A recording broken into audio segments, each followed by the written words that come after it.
alive! And yes, we will have to add Crow as well. Very important.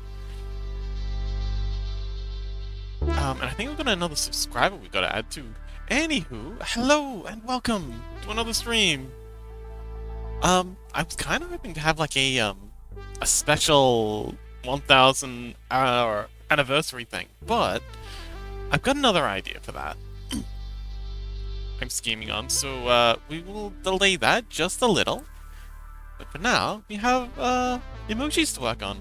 Are we still working on Dusky emotes? We are working on Dusky emotes. Absolutely. I want to try a little something first. Is it really okay? Is that okay with you, nobody? Okay. So I only just thought of this before stream, but there's this new feature in Twitch. It's something like creator badge drops? Yeah. Thinking we are working on emotes for Thank you, nobody. In fact, yes. Let's pin that. Thank you. Last dude, welcome. Pin. Manually on pin. Thank you so much, nobody. Ari says, who the hell is Senpai? Me! I am Senpai! Senpai is kind of like a, it's a bit of a meme in the weeb community, so the Japanese word for sort of, so sensei is like master, or teacher. Senpai is kind of like your... Oh, how would you explain it? It's kind of like a mentor. Yeah. Senpai is kind of like a mentor figure. It's not like a master figure, like a boss or a teacher, which would be more sensei. Senpai is kind of like a very informal, you're someone I'm learning things from, sort of thing, and it's very often used in anime as kind of like a cute way of saying, senpai. That's what that's about. Anyway, so there's this thing called events on Twitch, and the idea is that you can unlock badges for being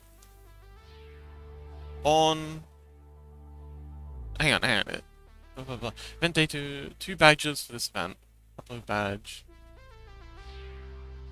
Subscription was required. Here we go. Watch time reward. Viewers can earn both independently. Yeah, so I'm thinking we get of having like a 1000 hour anniversary stream. I just made you say senpai. was that the joke? Hey, Chaos, hello, welcome. Thank you so much for joining us. Happy lurking, Rissy.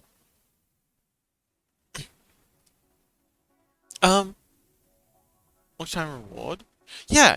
So I can set up like a watch time reward and have like a little badge thing with like 1000 hours on it, I know, I was just thinking that might be a fun way to celebrate the 1000 hour anniversary. Oh, hang on, I didn't check what the size of the badge is. Create event. Image.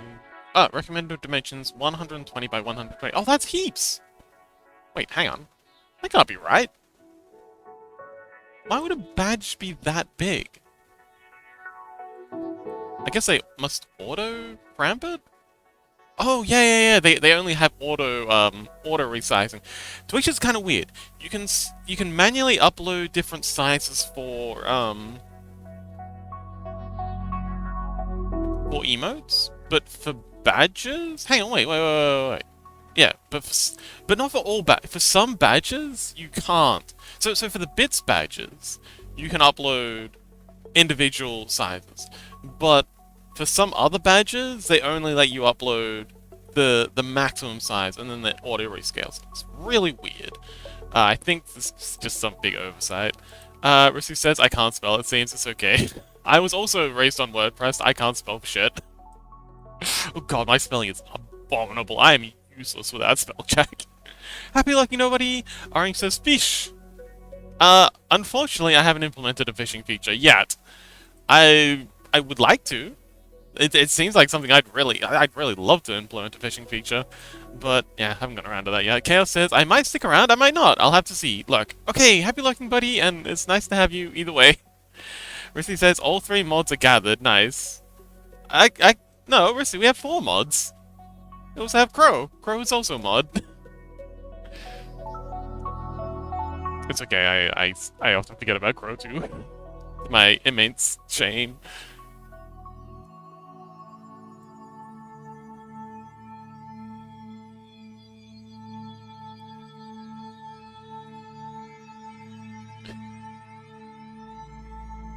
Push.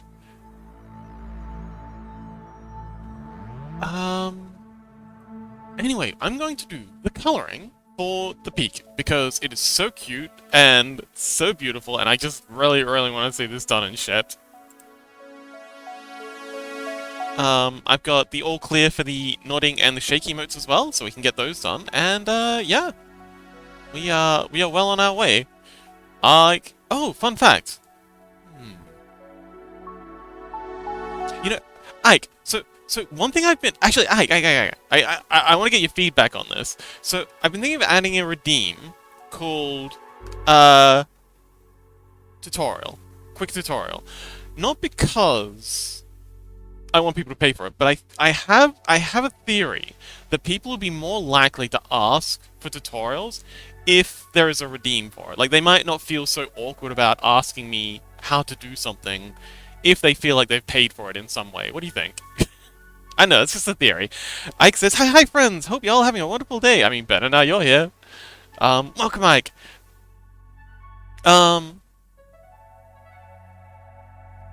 Orange says no. Oh, Ike says, that's actually a good idea. Okay, cool, I'll make it happen. I'll have to come up with like a... Oh!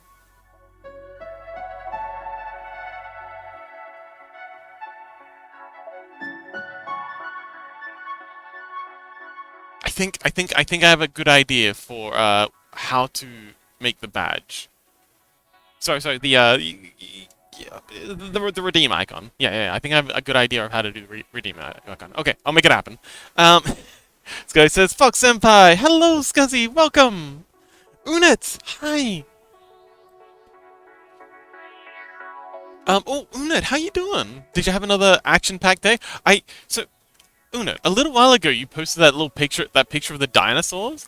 It only just today clicked that that was the place you'd been to in Singapore, and that's why you posted that picture.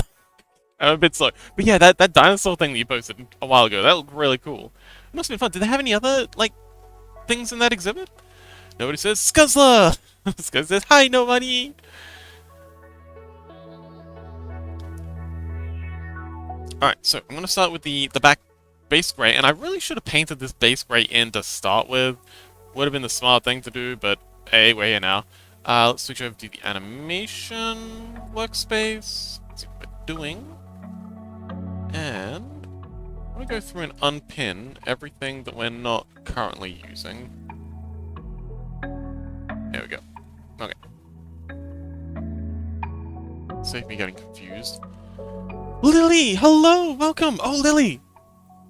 Check this out. This is the emote I'm currently working on. I feel like he tilts side to side a few too many times, but aside from that, I'm really happy with how this one's going. Yes, Lily, welcome. Lily is also an artist. They also do the art stuff. And welcome. Hi. Long time no see. We missed you, Lily. This guy says hi, Lily. Ari says Scuzzy, Scuzza, Scissor, something. That sounds like some Latin phrase that translates to, you know, I don't know, Scuzzy, Lord of the Destruction.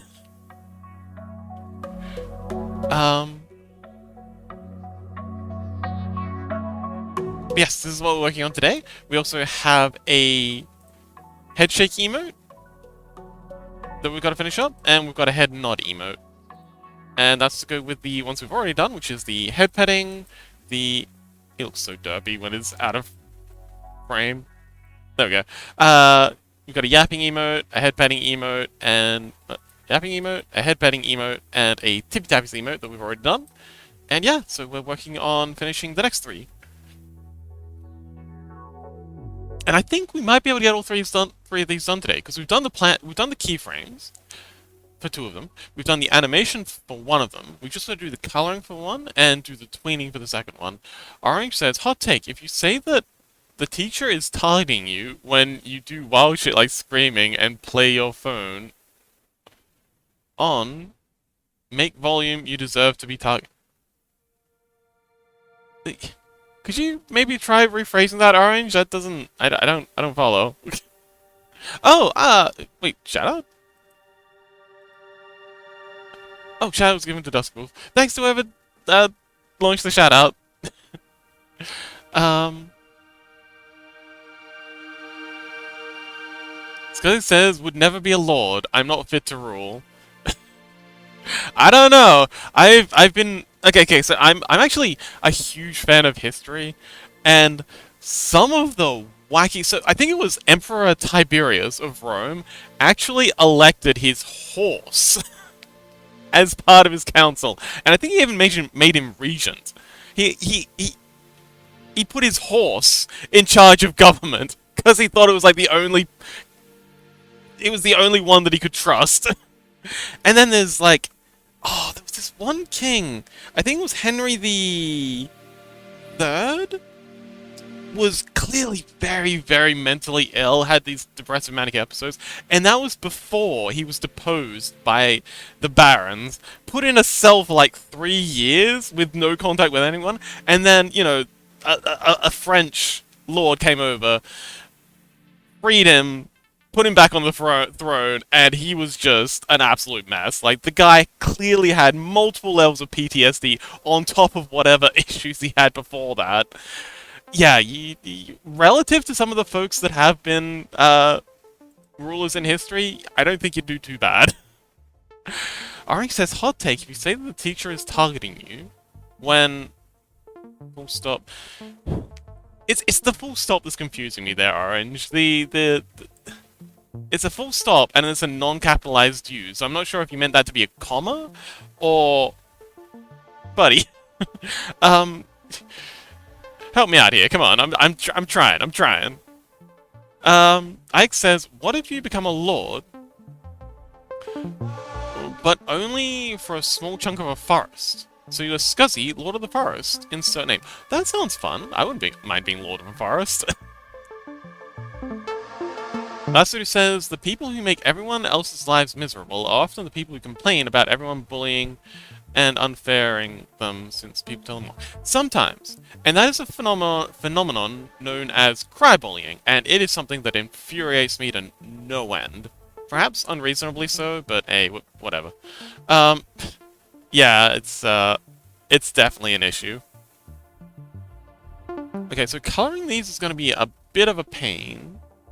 Oh man, coloring this is going to be a lot. These is going to be a lot of work because of how they're all slightly different.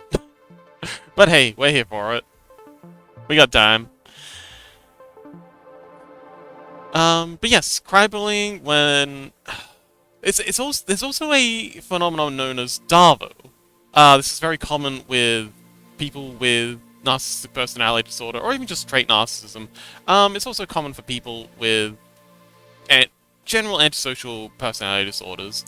DARVO is an acronym. It stands for Deny, Reverse, Victim, Offender. Oh, wait. Deny, Attack, Reverse, Victim, Offender.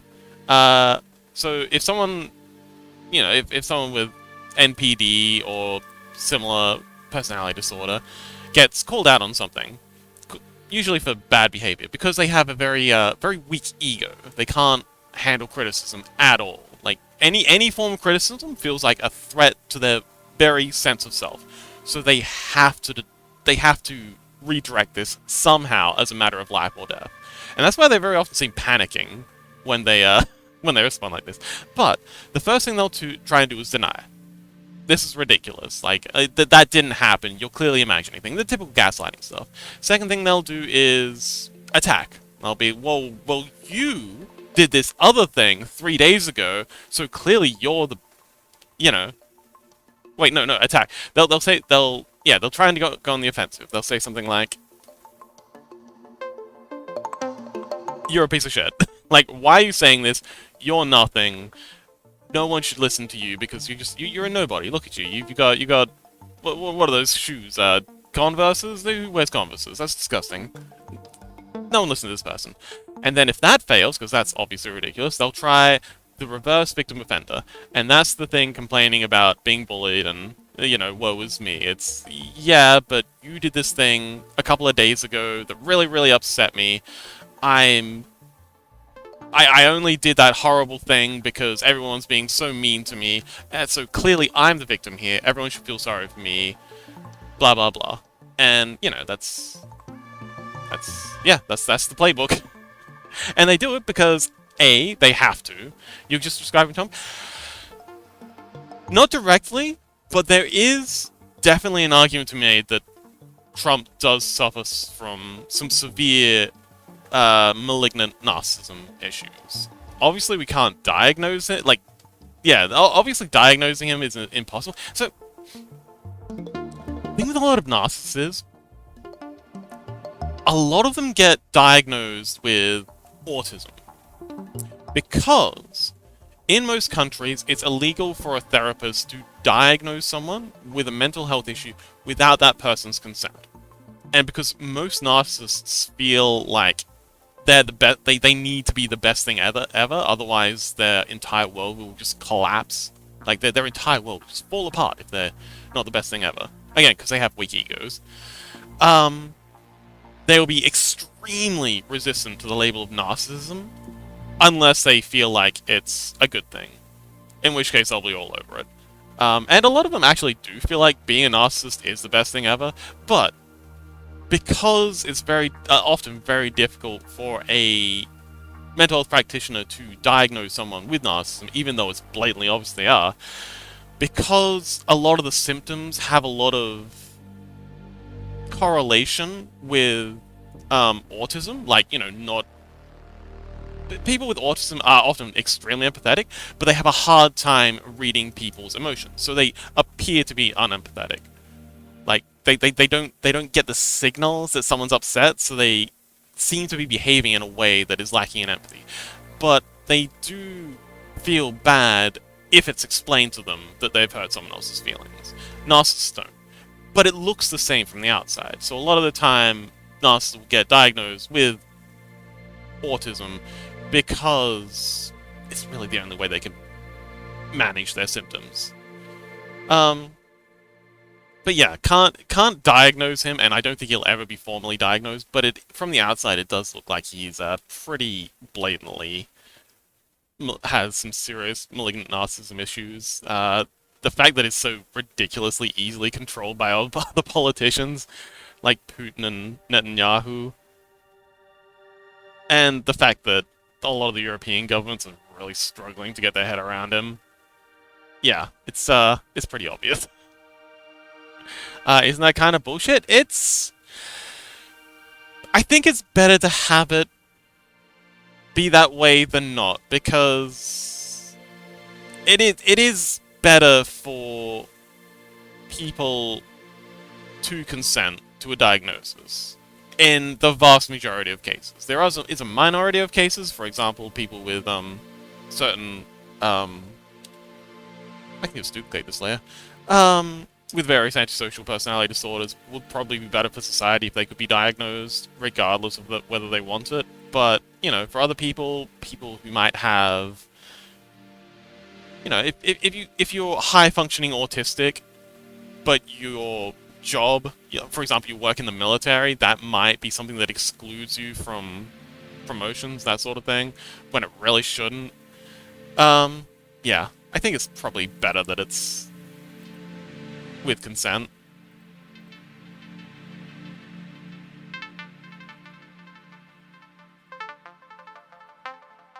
Yeah. So, Scuzzy, how you doing today, buddy? Yeah, did you have a nice walk? Last we heard from you, you were going for a hike. Did that ever end up happening?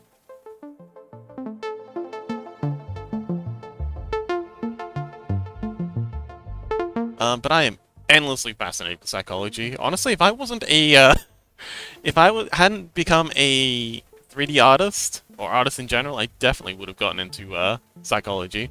In fact, I was doing some reading up on it earlier, and, apparently, because I have a Bachelor of Arts, I can use that to transfer over and, get a lot of time off a psychology degree. I'd only have to spend, I think, like 2 years, 2.5 years studying, rather than the 5-ish that's normally required, just as like, just from credits over from already having a Bachelor of Arts. So it says the walk was nice. I got some fresh air, and now I'm better rotting again all day. Well, you got out. That's celebrate the little victories, buddy. You got a little bit of out time. I'm proud of you. Good job, Scuzzy. I'm looking forward to going for a hike tomorrow. Tomorrow's my one day off, and I am committed to making the most of it. Going for a walk. That's what I call making the most of it.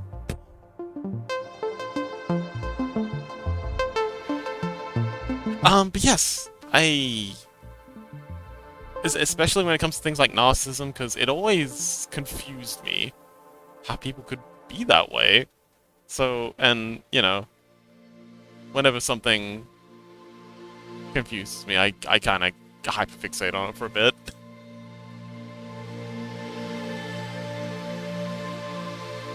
But yeah, a lot of people assume that narcissists have massive egos. It's actually the exact opposite, so far as, you know, we can tell. In most cases.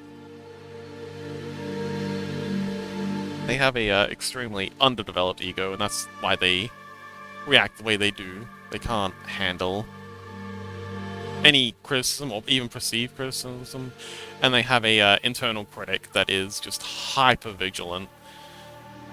So combine the fact that they can't handle criticism, and they have an internal critic that is constantly criticizing them, it makes sense that they desperately need external validation to try and offset the nightmare that's going on inside them.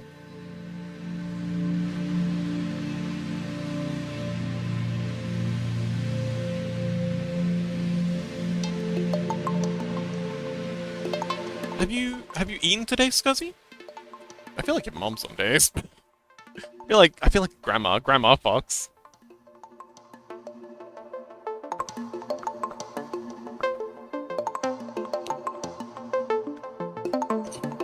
Master Dude says, psychology seems like a very difficult job mentally. I don't have to deal with... Oh, don't have to deal with your own issues, but everyone else's too. At least being a good one that actually cares and tries to better people. Yes. And So...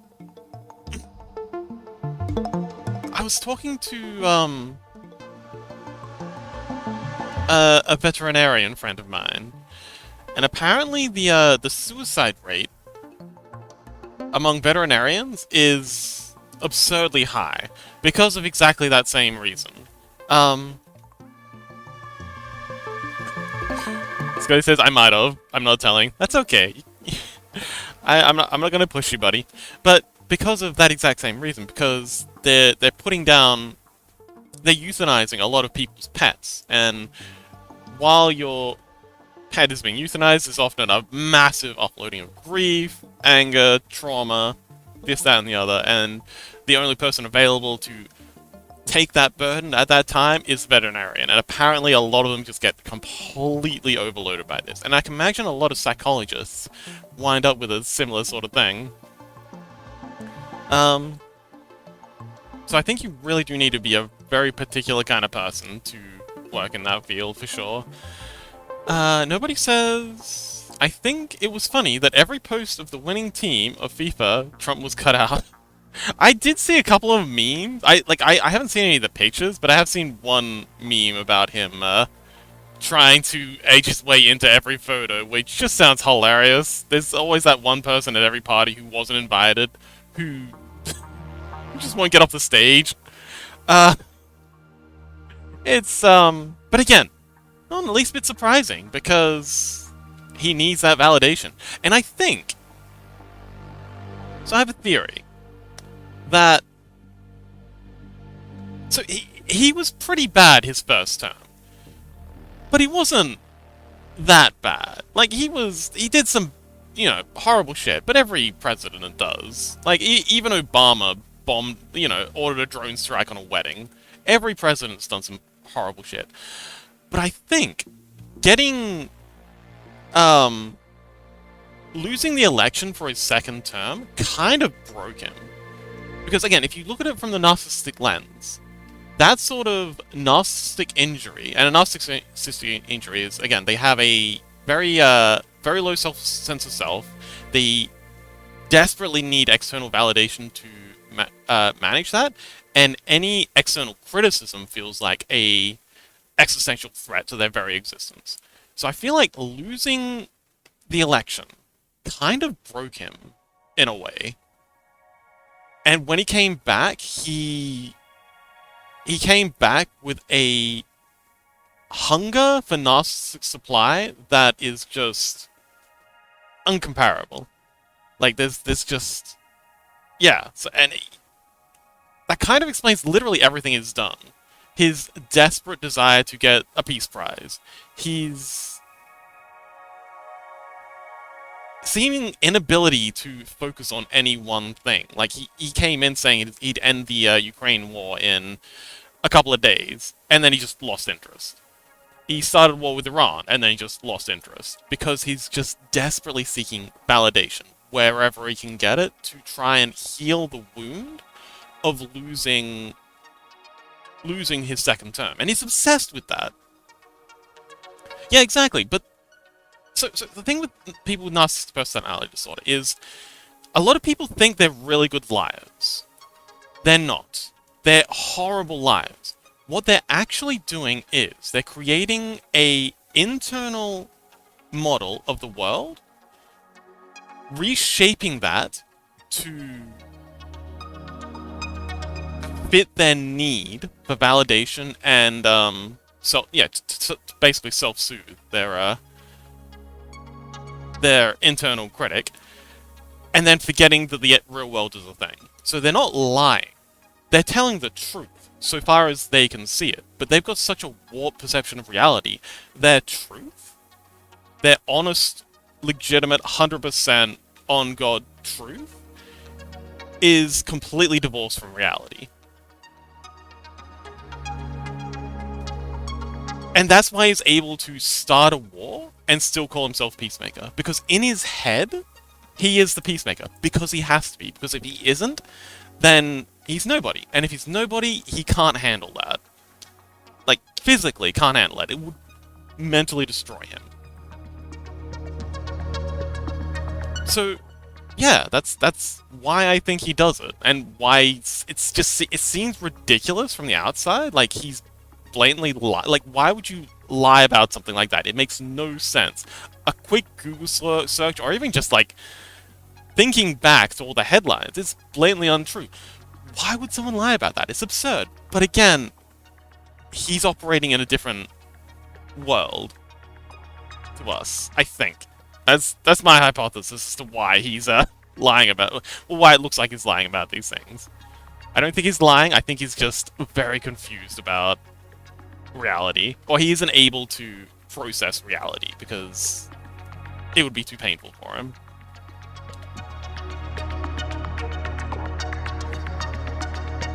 And that's not to legitimize or pardon what he's doing. Understanding isn't the same thing as forgiving.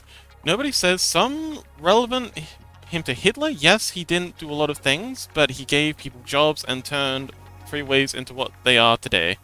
I think the angry mustache man and the orange man have very, very different pathological issues.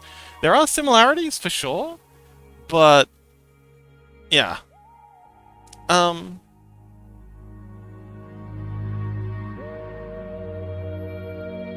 I guess, yeah, I try to avoid looking on the bright side. Like that feels like a kind of toxic positivity. I don't see what either of these people have really done to make the world a better place. Really? Yeah. Enough of the political talk. Okay. What were we talking about before? Um... Anyway, oh yeah, psychology. Yeah, I would have, how are you today, folks? I'm doing well. Looking forward to my day off and going for a hike. I haven't been for a hike in weeks. But yeah, last you were saying earlier, you have to be a very particular kind of person to do psychology, to do therapy. And I think this is very true. To be able to take on the burden of other people's hurt and still be okay. But therapy has come a long way. Things like CBT, cognitive behavioral therapy, internal family system therapy, just talk therapy. There are a lot of really excellent therapeutic mechanisms that people can walk through that take a lot of the burden off the practicer. Or the practitioner, the person providing the service. And yeah. But also, especially if you're dealing with trauma survivors, I can imagine having spoken to a few people with trauma about their trauma, it's intense. It hits really hard, and I have enormous respect for people who are able to do that every day and still have faith in humanity. Yes, I'm doing well today, nobody. Thanks for asking. How are you doing? I think I can just copy these frames. There we go. Copy keyframe. Actually, you know what I'm gonna do? I'm gonna color code these.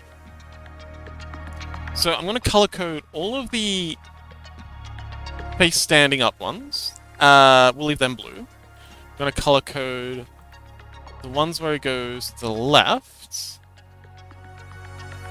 Yeah. Left moving ones as green. Why are you taking so long to just recolor some frames? Holding left to be yellow. Nobody says I'm okay. Wonderful.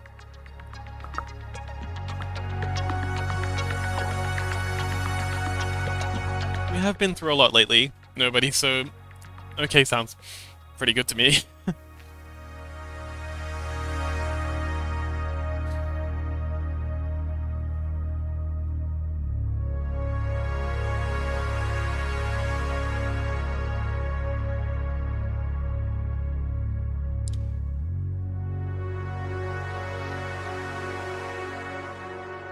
Okay, and this was going to be looking to the right. This one is going to be holding right, and then this one's going to be looking to the left.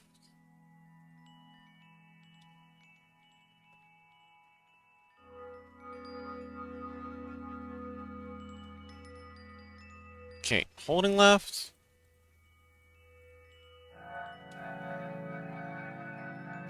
Nobody says, yeah, I could breathe today. I was out. Oh, wait. You could breathe? Let's see.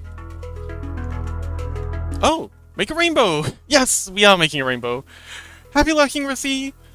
That's what he says. It's nice to see them moving from just talking plus drugs to more practical therapies in recent years. Yes, and there is a bit of a movement in psychological fields to try and make drugs a last resort. Because the theory is that if you prescribe pharmaceutical treatments for a mental condition and then try and treat that mental condition, the pharmaceuticals are going to throw off any assessment as to the effectiveness of the non-pharmaceutical treatments, and may also potentially frustrate a healing process. So yes, I do. Although if you are prescribed medication, do take it. I'm not saying like pharmaceutical medications aren't helpful, like extremely helpful in a lot of cases. They have saved lives. But also there feels like there is a bit too much of it being prescribed lately. One, two,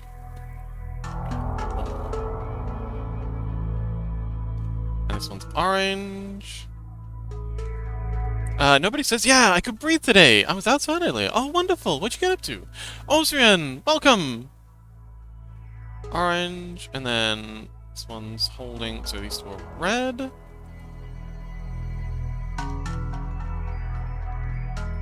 And then this one's...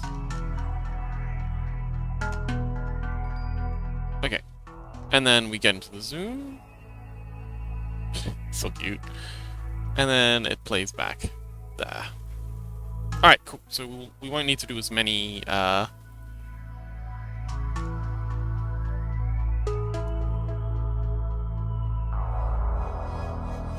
things now. Yeah, so these two are red, so we just need to right-click, copy keyframe, paste there, paste it there. Okay, cool. So we only need to do this slot here. So from here to here, and then we just duplicate it. Wait, hang on. Oh, hang on. Hang on.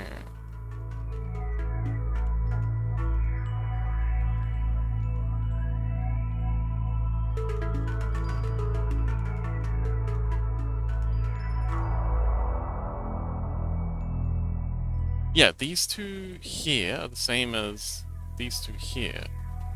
So let's paint these two green. Yeah, okay. Nobody said... Oh, so she says, hello, Osrian. Oh, hi, Sajik. Nobody says, hi, Osrian. Nobody says, I walked a bit around today, my neighborhood, and played some more Pokemon. I'm addicted. Which Pokemons are you playing?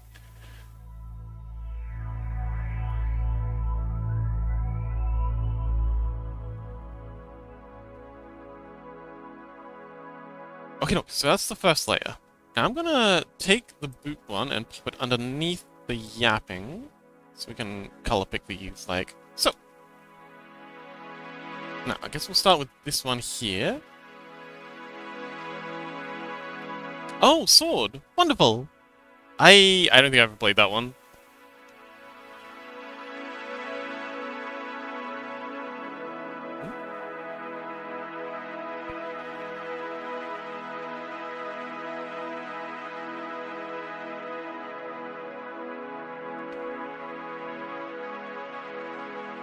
So I think it goes something like this.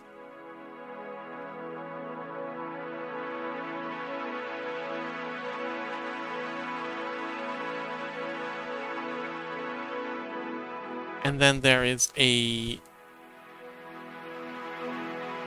stripe under the eye, so something like this. Nobody says it's one of my favorite Pokemon games. Oh, why is that? Is there is there anything in particular that you like about it?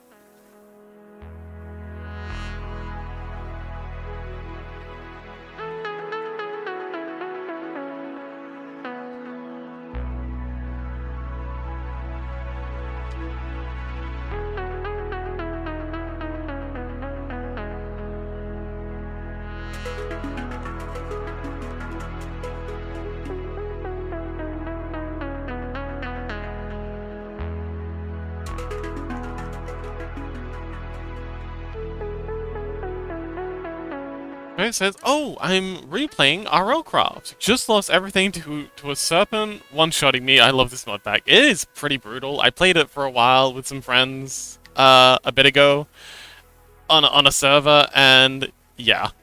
We also added in the Mine Colonies mod, and they actually go together surprisingly well. I remember one time I built a... so Mine Colonies is kind of like... oh, that's... Yeah, the Mine Colonies mod. We built a... I built a little village. Mine Colonies is kind of like a... It's kind of like a dwarf fort. It's Dwarf Fortress Light in Minecraft. It's a good time. You set up like a little village. They mine wood, you provide them with various things. It's a good time. But I built this village. I got it, up and running. I had like a little mine that they were building, bringing stuff up. Got a couple of houses. Got the town center. It's all going well. And then I hear this massive explosion. Turns out I built the village right on top of a dragon's lair. And when the villagers had mined down, they'd broken into the dragon's lair, woken up the dragon, and because the dragons in RLCraft, this, Scuzzy, they can actually blow open blocks. Like there's the dragon slayers that are on top of on top of mountains and stuff, and there's also hidden ones like in little caves. Yeah, they'd broken in, it had blown its way out, and he just torched the whole village. It was really cool. I really enjoyed that. It was one of those moments of emergent storytelling that, you don't get anywhere else. Lastitude says, I know one of the issues with regular doctors, general practitioners, is that patients feel like if they didn't get anything for their money, if they don't get prescribed medication to fix them, so there is often pressure from both sides to medicate culture. Yes. And you get that all over the place. This is oh, I forgot to add the hair. Oh, bugger. We gotta... Oh, no. Okay, no, this is good. This is fine. It's fine. It's fine. It's fine.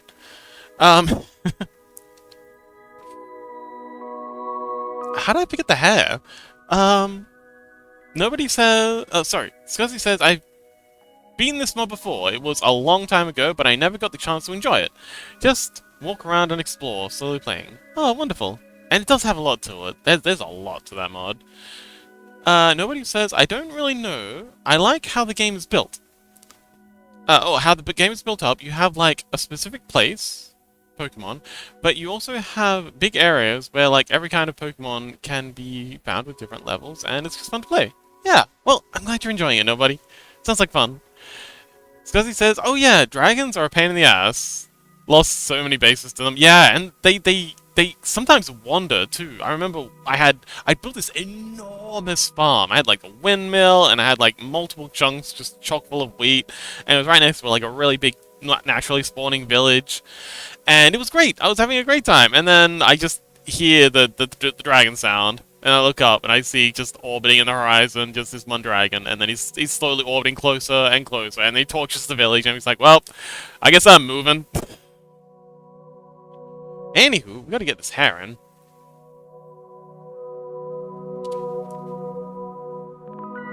I've already color-coded all this, so it shouldn't be too hard. I can just use the color coding for these bits down here to figure where to put the hair. It's gonna be a little annoying, because I've already done, like, all the rotations and stuff, but we'll figure it out.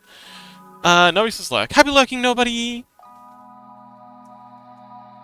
So, hair.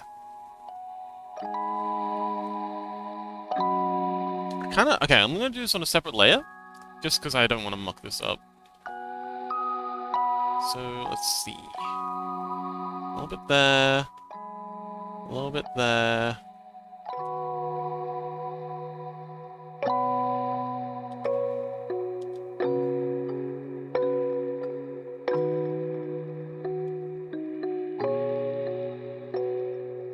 Man, glad I didn't give my character hair. Nobody says the lurkers are in one pile. The lurker pile, let's go! Man.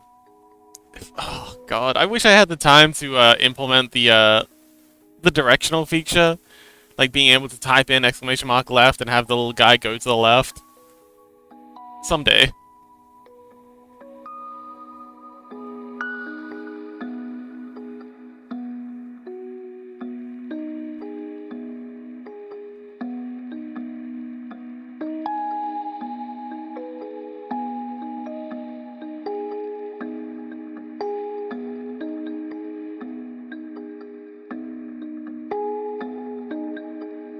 You know what, I think we'll just, draw and animate this hair thing as a separate piece. Where she says, ah. So she says, but.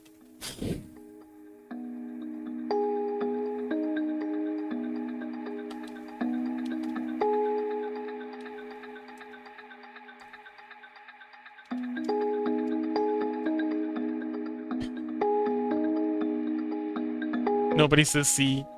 So this says, and what I've noticed, by replacing this mod and actually checking everything out, they got lazy on so many houses, no decor, empty chests. Oh.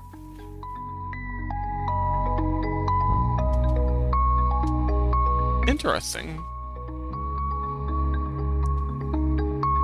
You talking about the RL mod still?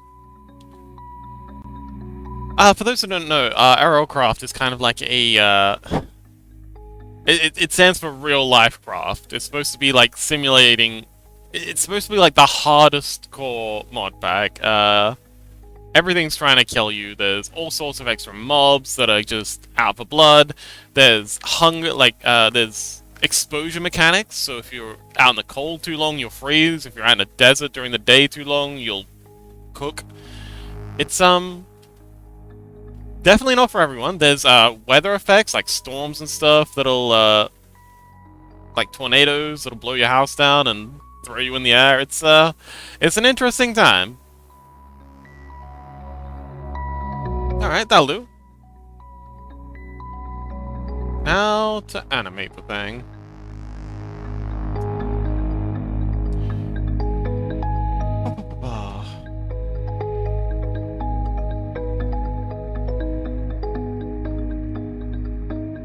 You know, we can just animate it by doing that. Does that work? Is that okay? Kinda.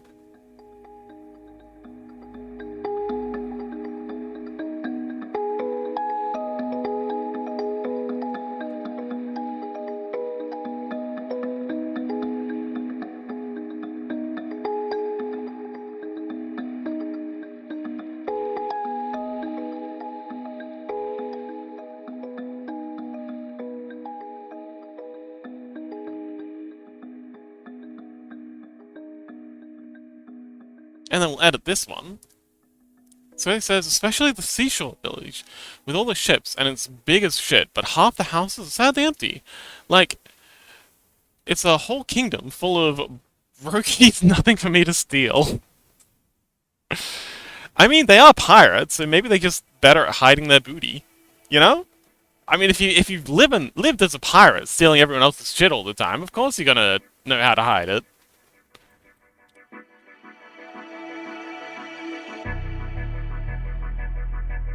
Yeah, maybe it wasn't an oversight. Maybe they just thinking 10 steps ahead.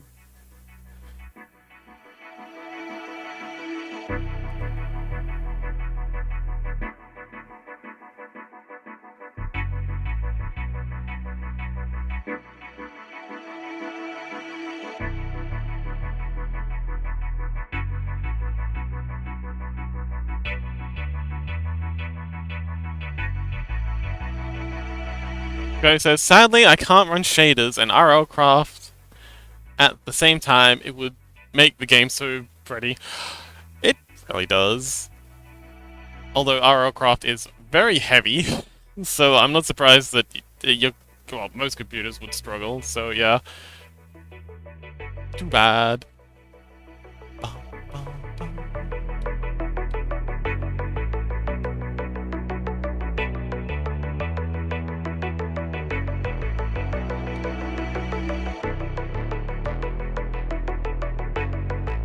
Alright, let's give that a playthrough.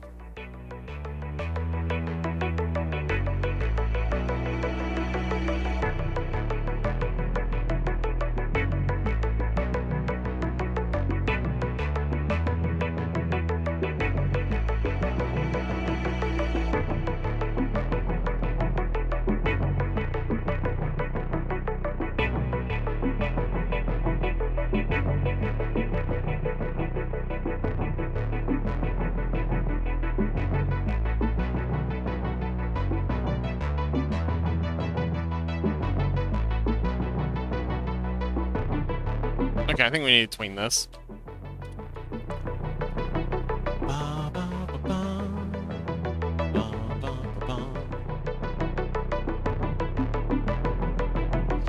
It says, my computer just struggling running RL Craft shaders. Would make it unplayable. Yeah, yeah.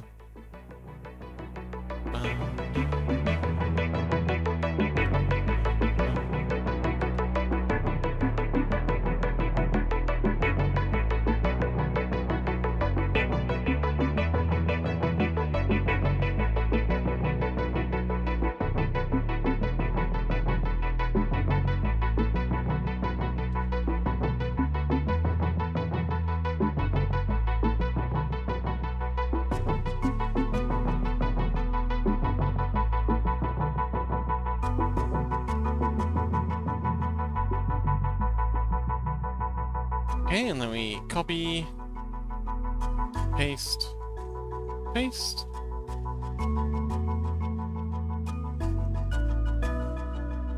I can copy this as a starter for that. Paste.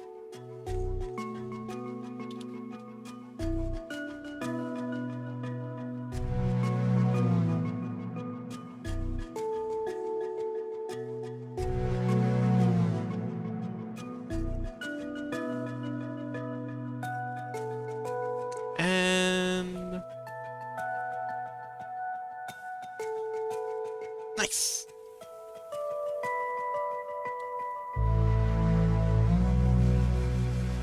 So as it says, beating the game was hard as fuck. I don't know how. I don't know if you've seen my nether. Oh, seen the nether? My PC can barely handle it? Oh man, I had a, I was doing a nether-only playthrough a little while ago. I had a couple of data... I actually had to make a data pack to, allow it. But yeah, that was really fun.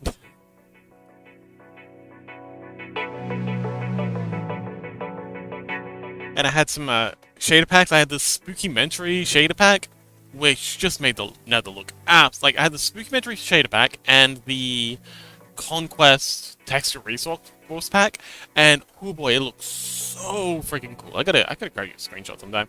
MC45 says, "Look, happy lurking MC45." Because it says, "Nether in RL Craft is just pure chaos. I play on hard mode." Same.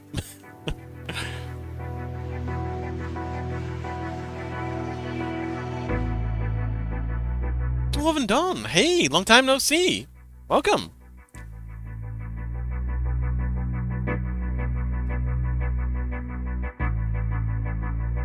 So right click, keyframe, and we'll paste this one here. Rotate. Move it into position. So about here. Think that'll do. Done. So Dwarven, welcome. How you doing? Long time no see. How'd the move go? Last time we talked, I think you were talking about moving somewhere? Not only asleep this time, so it makes sense, lol. Yeah, that's fair.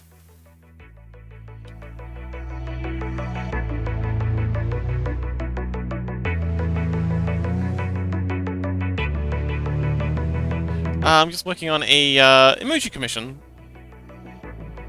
I take commissions now, apparently, for making emojis for people.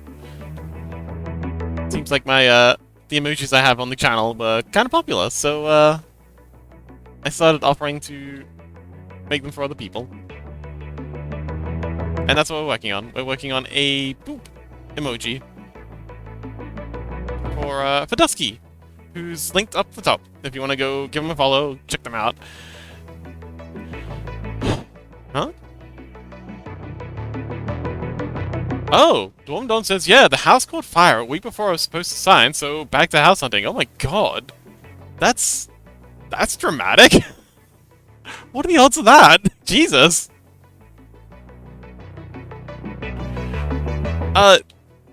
Have you maybe, like, checked for gypsy curses?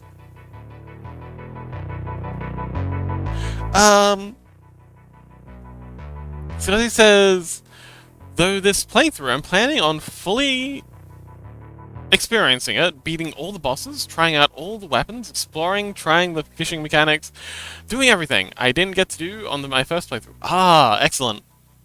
Sounds like fun.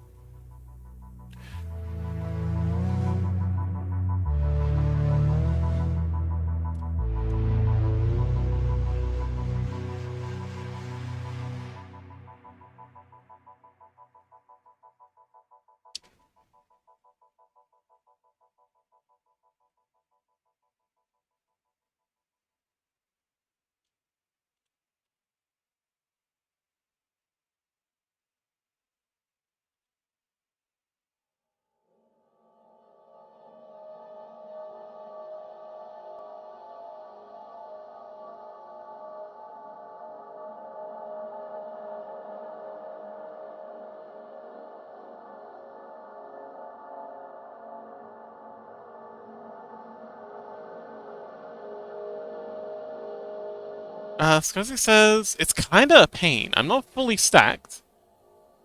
So, sea serpents and dragons keep destroying me. Oh man, those things are awful. I have, yeah. I have memories about those sea serpents just camping. Oh, I think one game I spawned in one of those castles in the ocean, and I thought it was pretty rad until I realized that I was completely isolated on this castle because the damn sea serpents, every time I tried to do anything to get out of that castle, they just beat the shit out of me. It was good fun though. Mizuki says, this background music is giving me anxiety. Lost my fucking... Really? The Satisfactory? I... Okay. It's interesting. We're currently listening to the Satisfactory soundtrack. It's a factory building game. What about it is giving you anxiety? Do you think? Dwarven Don says, I'm gonna go back to bed, so have fun, man. Rest well, Dwarven. Scuzzy says, Arrowcraft really does live... Huh? Oh, really does like putting you in the ocean for no reason. Yeah! I think it's because it's using the earlier... Hang on. Give folks a minute. Copy...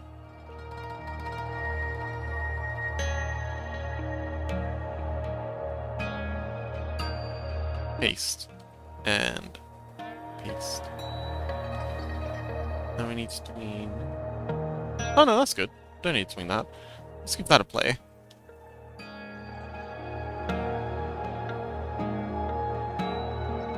Oh, okay, that actually works pretty well. It's a wee bit of work, but I think it's worth it. Mizuki says... It was just a little part of when I joined, but sadly I can't stay because I gotta study for my exam tomorrow. Good luck, Mizuki! Thank you so much for visiting, and I hope you absolutely slay it. You got this, Mizuki. We believe in you! Go, Mizuki, go! Scuzzy says, I've spawned under the water on the bottom of the ocean like 5 times this one. Oh man. All luck to you. Yes! Mizuki is very smart. Such a clever cookie. Mizuki says, I'm looking forward to barely passing my law exams. Breaking the law, bow bow, breaking the law.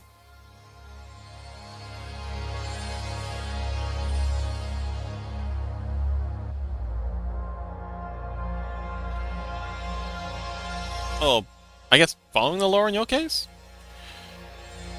The heck? Why are you so far off? Interesting. That's okay, we can just chop you in place, but it's weird.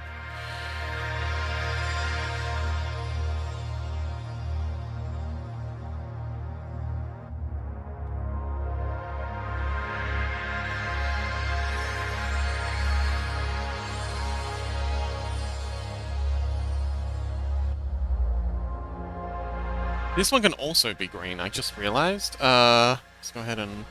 Why won't you let me change the color? Come on, change color. Change color! It's because you're hidden. It's because you're hidden, isn't it? Set you to green.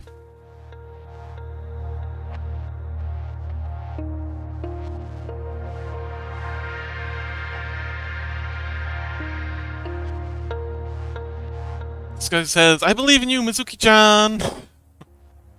Cute.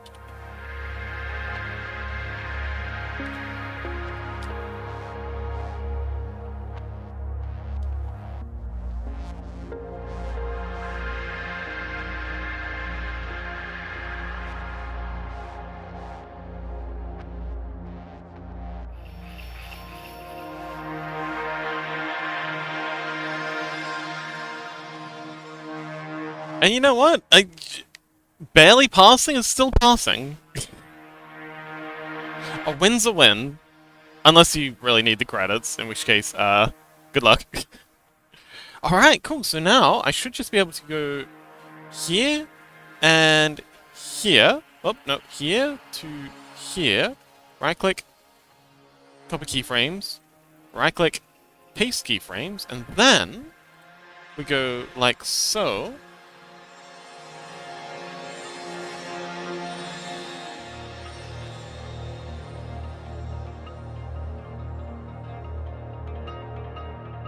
Okay, so it seems to be a little high here. Okay, it seems to be a lot high here. So let's bring it down. But aside from that, I think we're golden. So we just grab you and bring you down to here. And just bring all these down to match. Like so.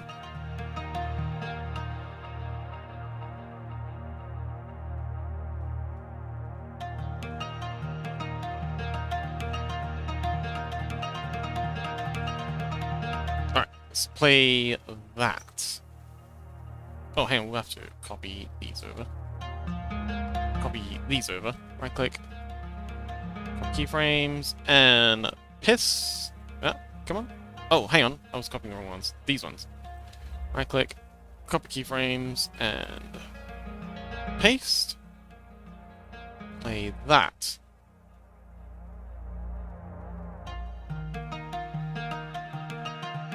Pretty good. Lily! Lily says, it looks so cute! Yay! I'm glad you like it! I've been working very hard on learning how to draw cute. I think I'm getting the hang of it. What about you, Lily? You drawn anything lately? Scuzzy says, that's what I... Whoa, whoa, whoa, whoa. Sorry, I just dropped my pen. Scuzzy says, that's what I said. That's why I finished high school in the lowest grades. I was only good at art and English.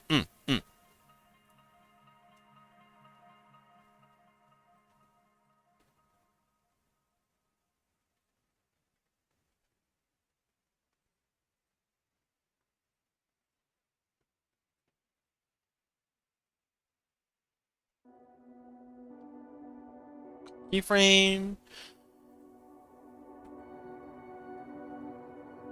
Paste keyframe. Actually, hang on. Hang on. I think we can reuse one of these. You.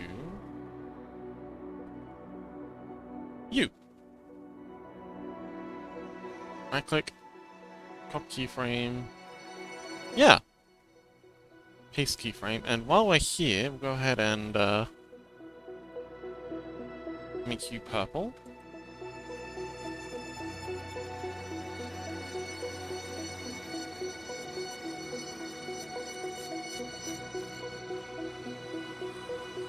Keyframe. Paste.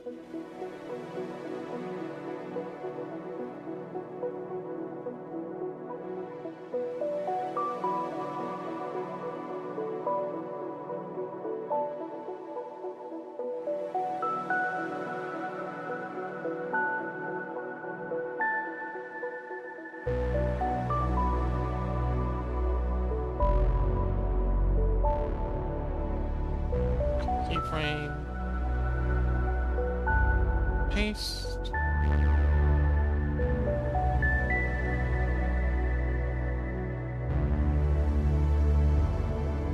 Paste, and then set this one to orange.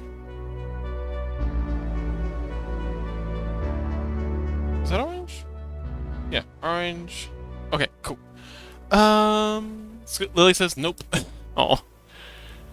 Fuzzy says, well, my grades were barely passing since I slept through school so much, but my exam results were above average. Oh, okay. Yeah, I've heard that. I've heard that from a few people. Some people are just really good at exams. But when it comes to the studying and stuff, and then other people just like really, really bad at exams. Yeah, it's a thing.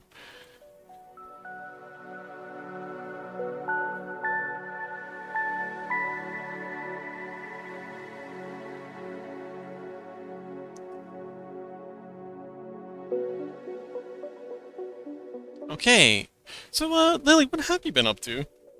I guess studying?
Lily says, no, I'm packing my suitcase. Oh, where you're off to?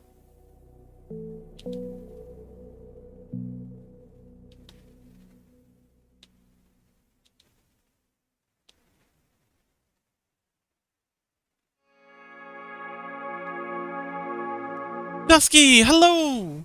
Dusky, we're working on the peak emote. I just realized that I forgot to do the hair tough thing, so we've been speedrunning that. And then blank frame here, and we can play the rest back. So we don't need to worry about the last couple because they're just going to be reverse frames. All right, Belgium. Oh, you're off to Belgium of all places. Why? Ooh. Any particular reason we're off to about Belgium? Can I come too? Let's see. Now, we're back to the color frames. So we're going to go ahead and grab this brown and this brown. And paint them in. So I'm going to, after all that work, pretend we didn't do the hair. Lily says my sister is marrying. Oh, cute! Wonderful!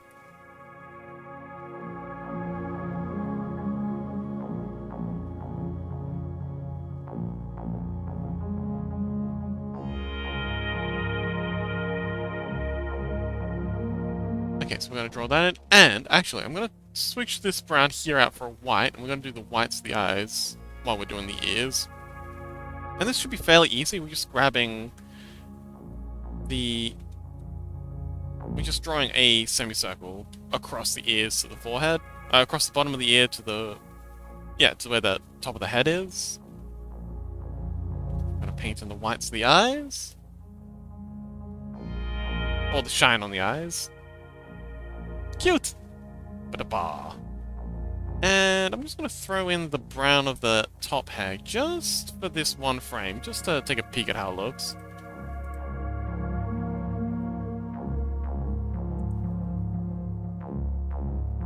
Well, I hope you travel safe, Lily. Although, you must be pretty good at traveling by now. You've done so much... My goodness, you've traveled so much. Alrighty, you must be really good at it by now. You know, packing, getting everything organized, taking planes. Okay, cool. So that'll be that. Now we're gonna hide the hair, otherwise it's gonna get in the way. And yeah, we're gonna go through and do all of the ear and eye shine frames. And again, we only have to do up to here, and then this lot's all duplicates. And then we got to do a couple of these, and then it's all reversed. It's a lot of work, but I'm here for it.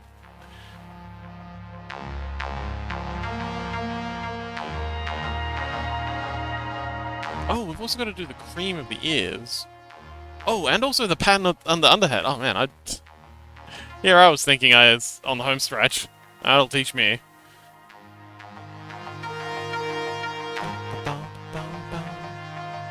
Anyway, just drawing up here. Lily says, no, I hate planes. Oh, no. Why do you hate planes so much? I mean, I guess they are kind of noisy and full of people, and they can get kind of stinky. And I suppose if you had to take them so much, you're probably sick of it. Poor thing.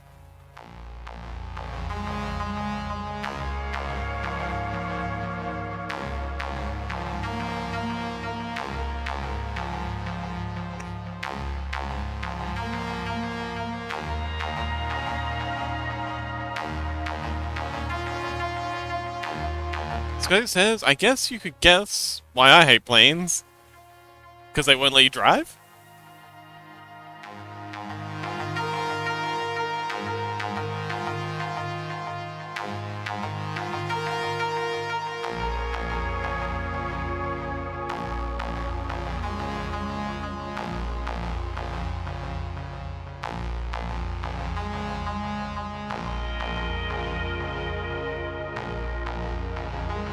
Scotty says, no, because I hate people, I hate crowds, I hate noise. Too many people. Oh, Lily says too many people. Ah, I see. I've been pretty fortunate in a lot of my plane trips that they've been completely empty. I actually had one flight on, like, I think it was, like, Trans-Pacific, so it was one of those massive Trans-Pacific planes, and there must have been, like, a dozen people on it. Like, the thing could have seated at least, like, 300 people. But there was, like, a dozen. So I had, like, a whole row of seats to myself. It was glorious.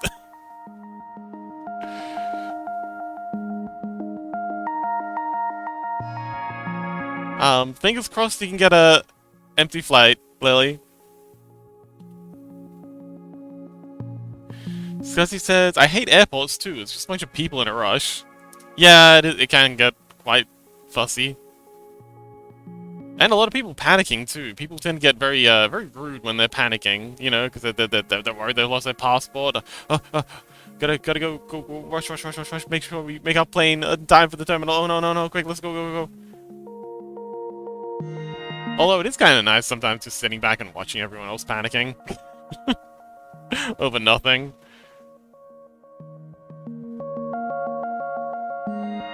You know, you're half an hour early, you'll be fine.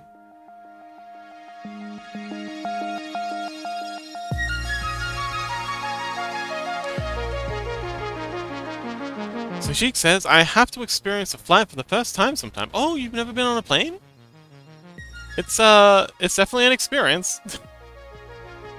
Being just crammed into a, aluminum tube, and then hurtled through the air at hundreds of kilometers an hour.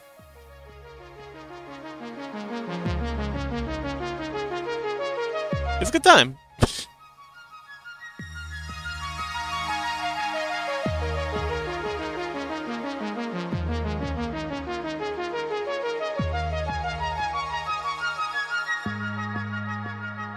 I forgot to do the eye shine on a couple of these.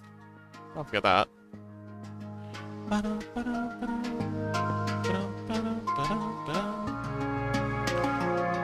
Nobody says, ha! Germans are 2 hours earlier at the airport. I've been half an hour late to a flight before. I used to arrive... Okay, I'd much rather arrive early for a flight than late. Because, you know, you just chill out. I'm usually on my phone doing shenanigans. But I can't imagine arriving 2 hours early. That'd just be boring. What the hell are you gonna do? Just nobody says, and still stress they don't catch their flight.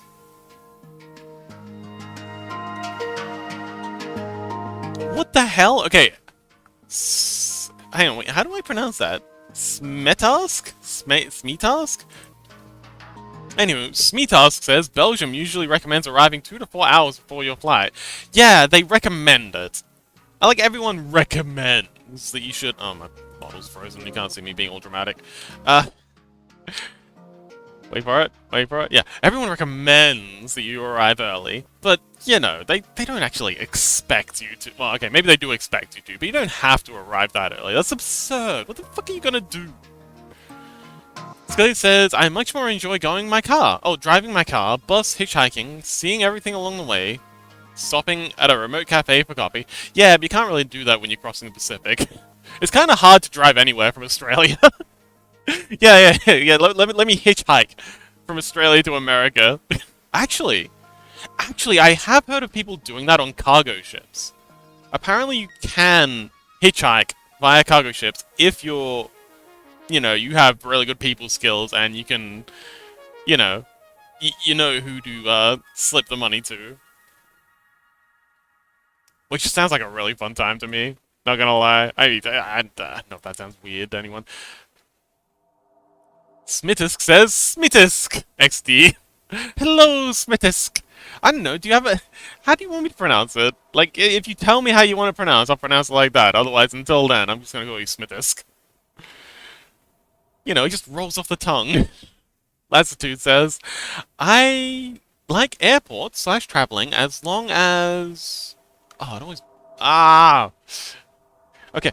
My main beef with longer text things is when I'm trying to read them out, and then someone else types something and it jumps up, and I just completely lose my place. So smaller paragraphs are much more preferred, because then I can, like, you know, get through before, like, the chat bumps everything out of my view, and then I have to scroll up to get back. Anyway, I'm generally an hour or more early. Traveling with there it goes again. Traveling with last minute and disorganized people can make it very. I okay. So my mom was one of those people who just stressed the fuck out over everything.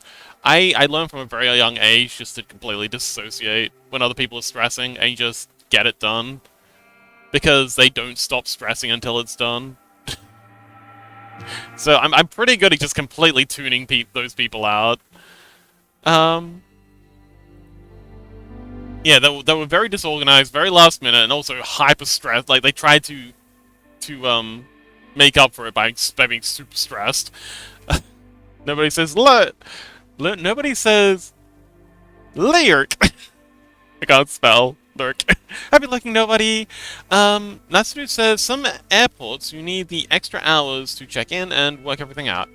If you are on time, you would get through way too late. Yes. Well, that's why I say like an hour is usually a good amount of time to get through all the checking and stuff, unless of course they take you to the side and decide to give you a full pat down, which is also fun. But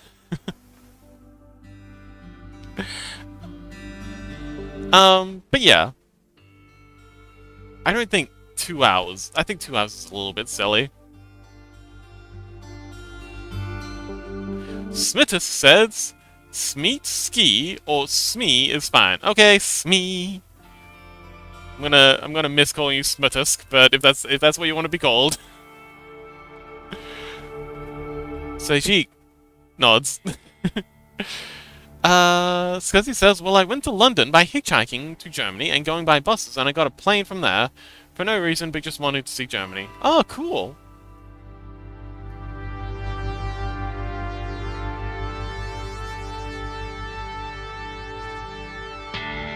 Lily says, I want for you in Germany. I want for you in Germany. Lily? What? Orzian says, public infrastructure. Yeah, we do love some good public infrastructure. Rissy says, 2 hours is a good time, to be honest. As someone who works with travel stuff, yeah, 2 hours is good. Yeah, but it's so much more fun making your life difficult. You know, if everything goes wrong because I didn't leave enough time, I can just call you and blame you for everything. You know? Clearly it's your fault that I rocked up late.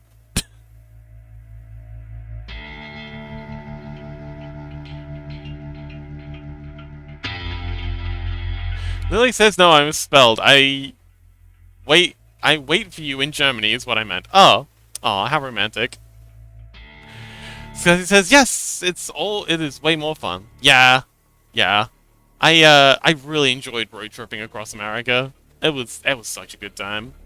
Rissy says, and that's what we at the call center hate very much. Yay! I love being a nuisance.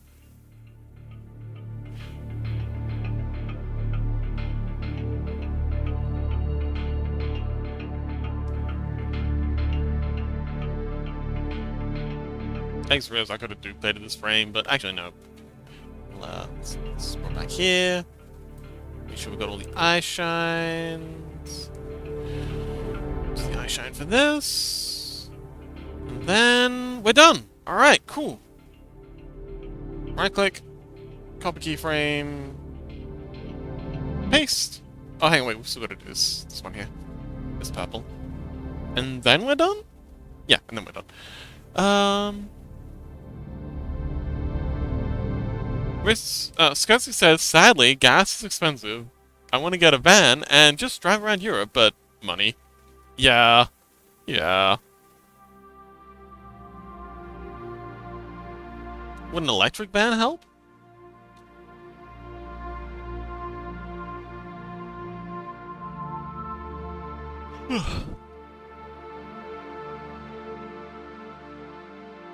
But yes, I also have a similar dream of, getting a travel van and just living on the road. Get a mobile satellite internet thing on the roof. Some solar panels. It's a dream. Alright, let's go! Back to start, and now we're drawing in all the creamy bits. Man, I really shouldn't get in the habit of calling it that. The cream-colored bits? Yeah, that's better. Scuzzy says, yeah, but I need mini for a van, and if you run out of power in the middle of nowhere, you gotta wait so long for it to charge. Repair costs on the road. Yeah, absolutely.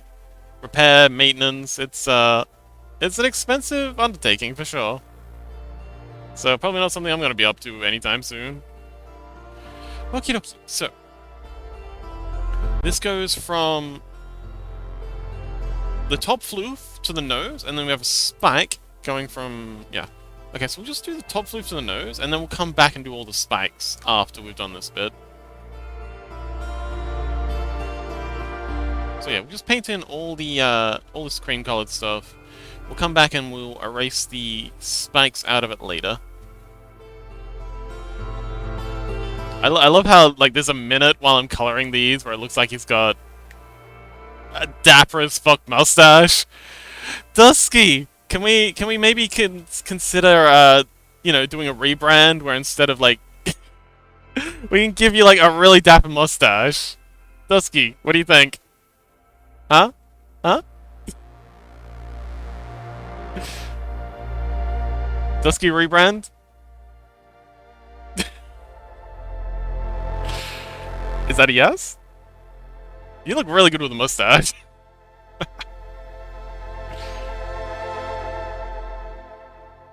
like not like some silly little lame mini mustache. I'm talking like one of those massive British mustaches. You know? And then we can give you like a little pipe. Like a wooden pipe. And you say things like, yes, indubitably. An excellent suggestion. Dusky says, it makes me look older, maybe when I hit 40.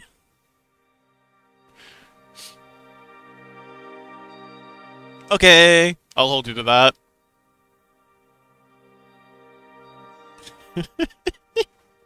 It's just the way I have to color it, though. I have to go, like, from here to here, and then I have to color in this bit first, so every single time I do this, you're gonna have a mustache for a couple of minutes. Oh, for a couple of seconds.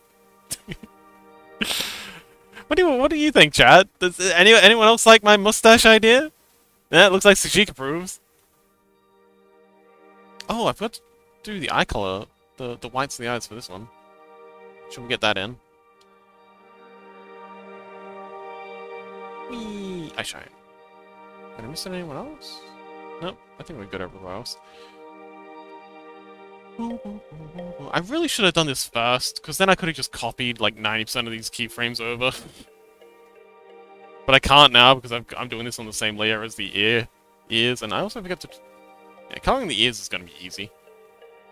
Because it's just filling in this. I don't have to like worry about tracing anything. Scuzzy says, I like everything you do, Fox. Aww. Olgian says, this reminds me that I shaved today, but not my mustache. Ooh. Awesome. Are you getting like those big mutton chop mustache? Like, go hard or go home, Austrian. Seriously, get one of those massive mutton chop mustaches. Mustache.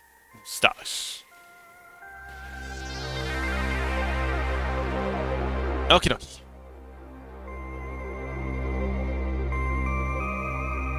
See, right now they're rocking the supervillain mustache.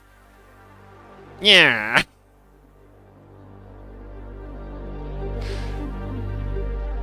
Put all the jewels in the bag, nah.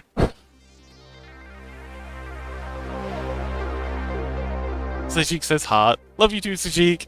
Sajik says, I did not shave. I need to shave before I grow a full-on beard. Oh, you could just grow a beard.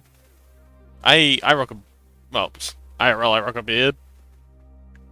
Kinda hard to grow a beard as a... I actually could a furry grow... Huh. I wonder if this model would work with a beard.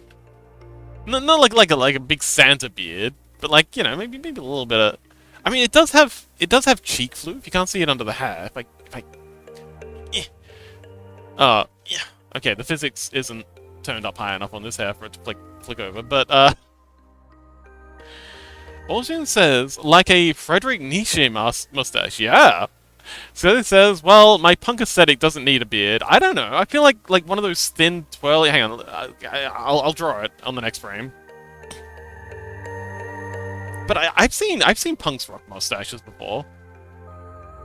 You could have like one of those, you know. I feel like that'd go pretty well with the punk aesthetic. Yeah? Eh? No, just me?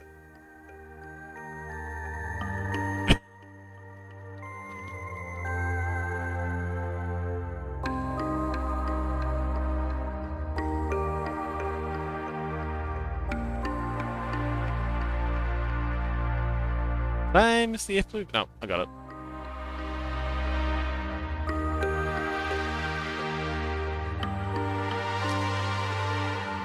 Scuzzy says, a beard doesn't look good on me, though. Aw.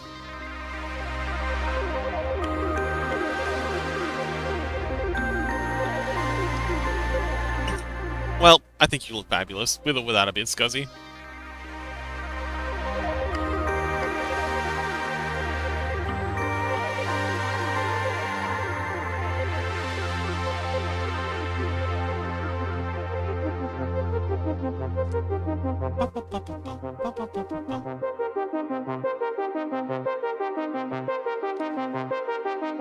Oh my god, this would be so much easier if I hadn't done the ears first.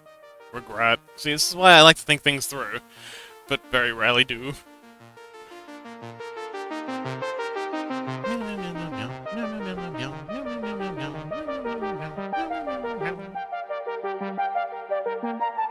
Oh shoot, I've got to get it back to Turtle about the emotes.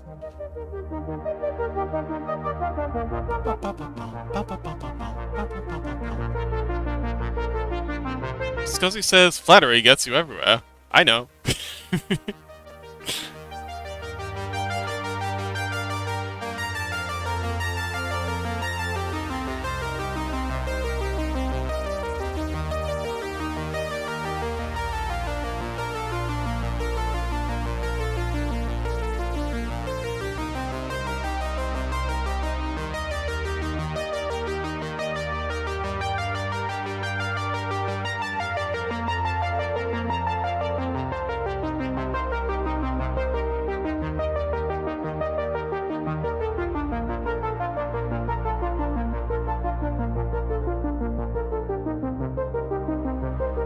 Oh, already read that.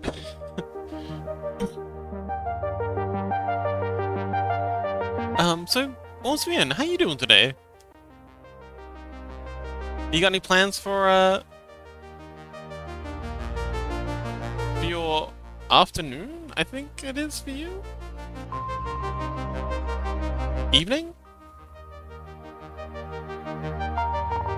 Oh man, I had the best pizza tonight. So good. I've really nailed down making the pizza bases. And it's so easy to, it's literally just flour. It's just flour, salt, water, and, you know, a bit of, like... I have, like, a little jar of yeast. Austrian says... Yeah, it's like... 8:30, or 2033. 8:30 for the analog folks. Rissy says, I lurk now. Lurk. Happy lurking, Rissy! Thanks so much for hanging out. Miss you.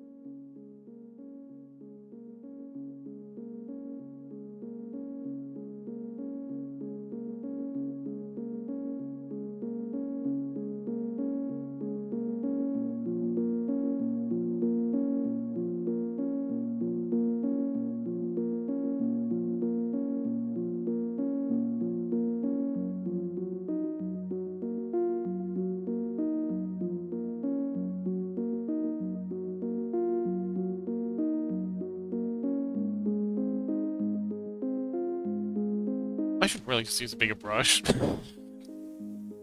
There we go. I'll save some time. Next frame! Lily says, Fox, is Magic Fubar still here sometimes? I haven't seen Fubar in a while.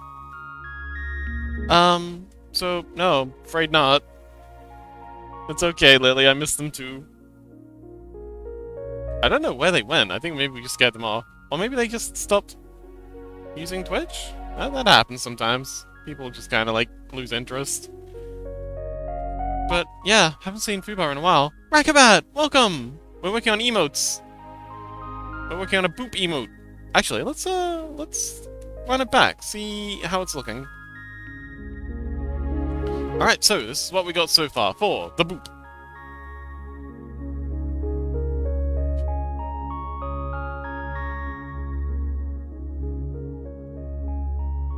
Awesome! Oh, we've also got the hair layer that's only, working for, a little bit.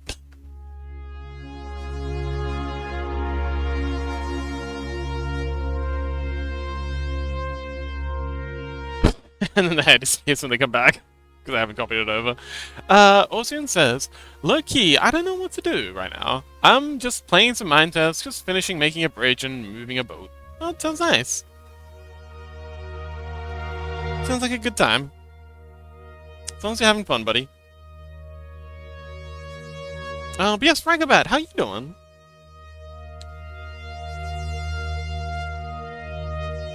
Ragabat says, I love Minecraft! I miss our RL Craft. Oh, Scuzzy was talking about... Scuzzy just recently started playing RL Craft again. Or started replaying RL Craft? I'm at the last stages of Bean Stew. Oh! Is that the, Is that the bully stew? The bully soup. Are you making bully soup? Ragaback says, Wahaha! RL Craft is so fun. It is. Scuzzy, are you still there, buddy? Yeah, Scuzzy was saying that they played they won RL Craft a while ago, and they've just recently started playing it again, and they're putting in the effort to experience it. Oh yeah, well I'm just replaying. To, you know, smell the roses, see everything the game or the mod pack has to offer. Ragabat says they told me to cook beans for 25 minutes, but they were wrong. Yes, I have a similar experience. They always say they only need like 25 minutes to cook, but they take longer. And you don't want to undercook the beans. Make sure, yeah. Don't just think they're done enough. Like, make sure that they're proper squishy before you start doing other things with them. Because if they're too hard, then not only will they be crunchy and icky, but they'll also taste bitter and icky. So yeah, don't be afraid to... I mean, I guess you can overcook them, but yeah, definitely don't undercook them. Better to slightly overcook them than slightly undercook them. But I'm sure they'll be wonderful, whatever happens. You got this, Ragabat. Good luck!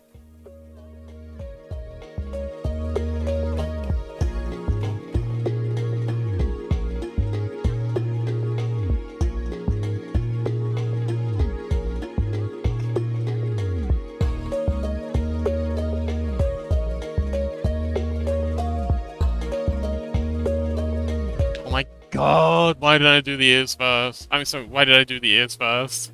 Could have saved myself so much time.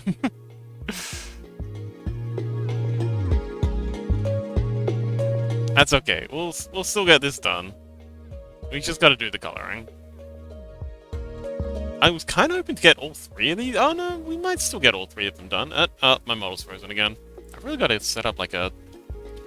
I'll get myself a... actual webcam instead of trying to hack my phone into thinking it's a webcam. It's embarrassing.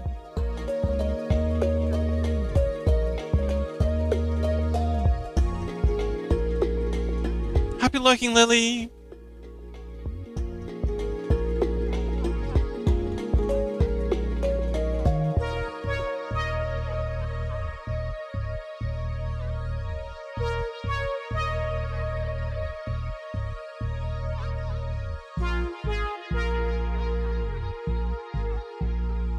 Oh, hang on.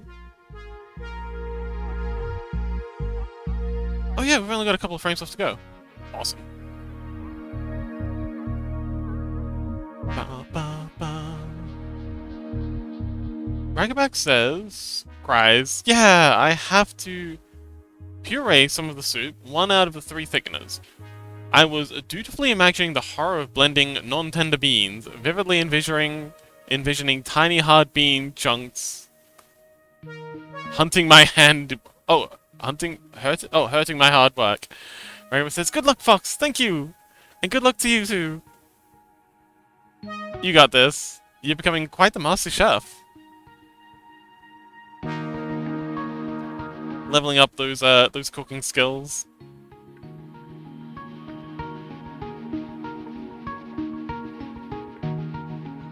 Ragaback says, must do best. Absolutely.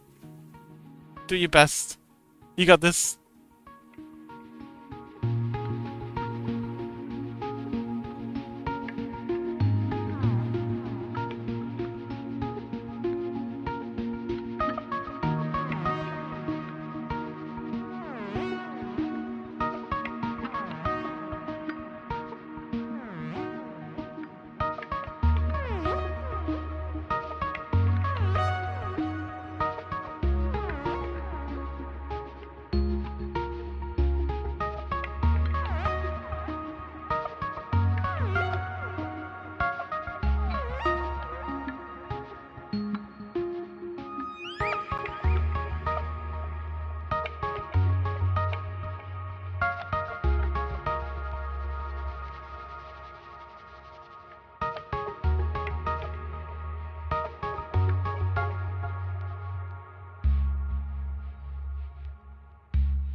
And... oh, last one. Okay, so purple, and then we can duplicate the rest of these frames. And I'll do the... do I want to do the hair now? No, I think that's the last thing that we need to do for this, before we start duplicating.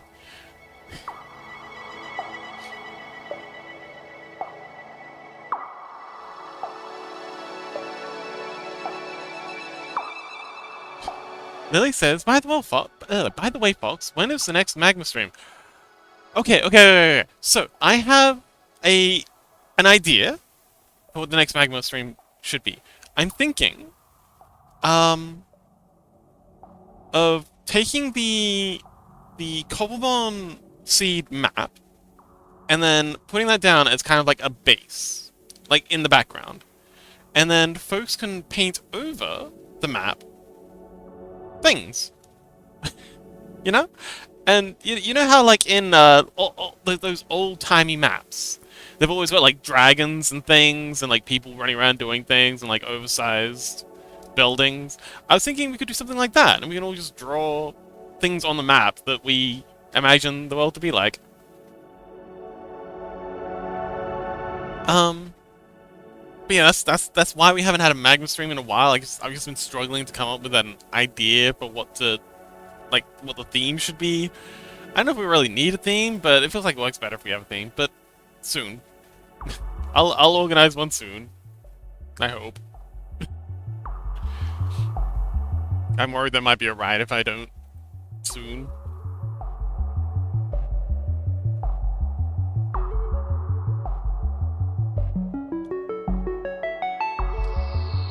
Okie doke, so we grab all of these, right click, copy keyframes.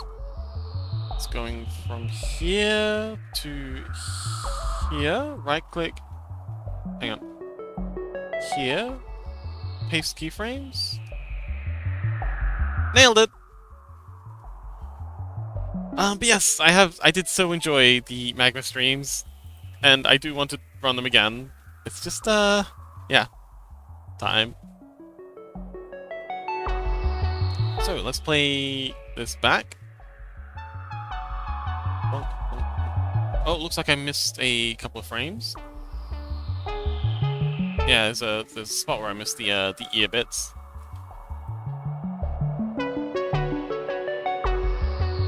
Scroll through and see if we can find... oh!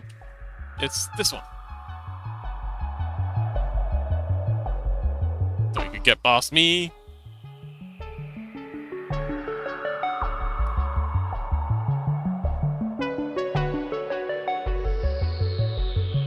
Alright, well I guess now we can go back and do the little cheat cuts. Lily says, gotta go. Good luck with your flight, Lily! Travel safe! And have fun at the wedding.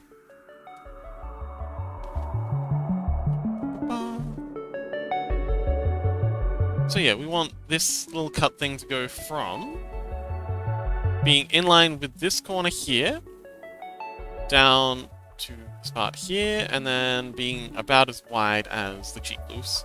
So the cheek says paw. Same thing here. Up there and there. Nice! Scuzzy says, oh, also, for my RL Crafty rerun, I set up base in a mushroom island, so no pesky dragons to blow up my hard work. Wonderful!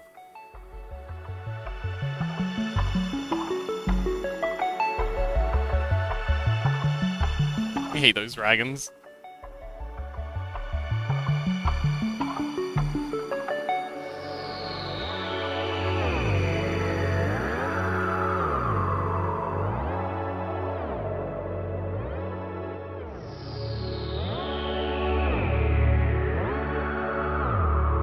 God, I gotta redraw this cut so many times because, like a dumbass, I didn't. I decided to do the ears first. God, and I gotta do it again! If only. If only. Scuzzy says, I love the dragons. I hate that they wander around your base. Around your base. That, and they camp your base. Like, once they found your base, they'll camp it. Because, you know, you go out of render distance, and because you're out of render distance, they stop moving. The face triangles be important. They do be important. Stop them being annoying. But I understand. I understand. Don't worry. We'll get the triangles in. Wouldn't dream of leaving them out. Kind of dreaming of leaving them out.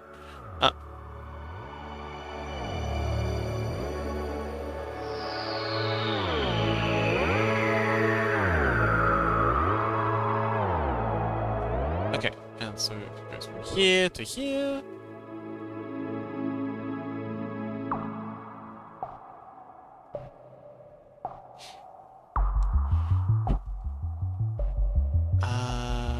Here to here to here.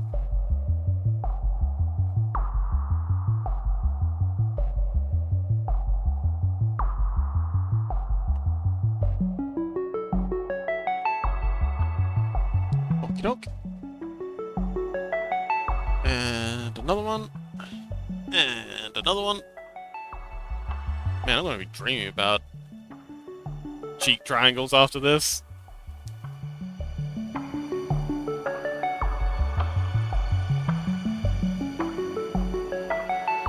Oh man. So when I was a kid, I got a fever. I got like a really bad fever. But my parents were the kind of people who just kind of like assume their kid's faking it, despite the fact that I'd never faked being sick in my life. But they just assumed it was just some dubious ploy to get out of school. So they just kind of like basically just locked me in my room. And so I'm in there, just absolutely like I'm sick as heck. I can't get out of bed. And I'm just absolutely tripping balls. And I remember seeing a triangle come out of the wall. I think it was like a purple green triangle, and behind it left this orange trace, like a thread. Rhubarb, hello. And then it, you know, went out the other wall, and then another triangle came from another wall, leaving like an orange trace behind, and shoots across the room, leaving a trail behind, and cuts through another wall. It just disappeared. It clipped through the wall. It's kind of like poof, gone. And then another one, and then another three, and then another 4, and then there was just like, you know, until like my entire vision was just filled with triangles and the web of traces they left behind, and it was terrifying. I yeah, I'm never forgetting that experience. I yeah, I hated it. It was awful. I really should have been in the hospital. Rhubarb says, "Hi, folks. Was stayed home today. I stayed home today because of dangerous weather warnings. Oh, what kind of weather warnings? So it says, lol, I had the same experience, but my fever was so bad that for the first time I had paralysis demon type dream. When you're paralyzed and something's over your bed, my parent woke up to me screaming and covered in sweat at 4 a.m. Fair to say they believe that I'm sick after that." God damn. Yeah, it sucks that some people are so distrusting of their own bloody kids. Oh, it's gross. Um, so it says, hi Rhubarb. Rhubarb says, hi Scuzzler, hi Sajik, hi Bat, hi Lily, hi Rissy, hi Osrian. Oh, 45 stream streak, let's go! We got another streaker in chat. Thanks for the streak, Rhubarb. You can put your clothes back on now. If you want. I mean, I'm not gonna make you put your clothes on. We embrace the nudity here. We're not gonna body shame you into putting your clothes back on.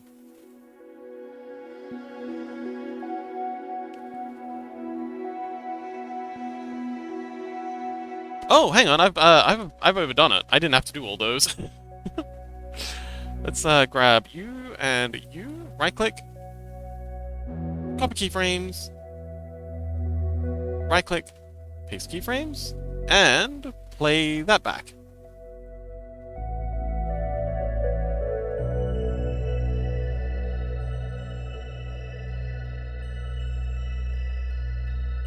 Awesome! Alright, let's get the hair in. And then that'll be the first little bit.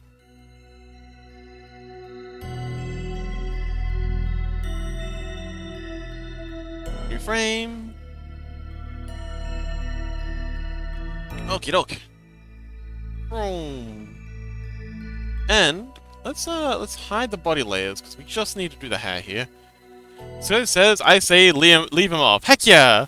Rhubarb says every day I'm streaking. It's streaking it.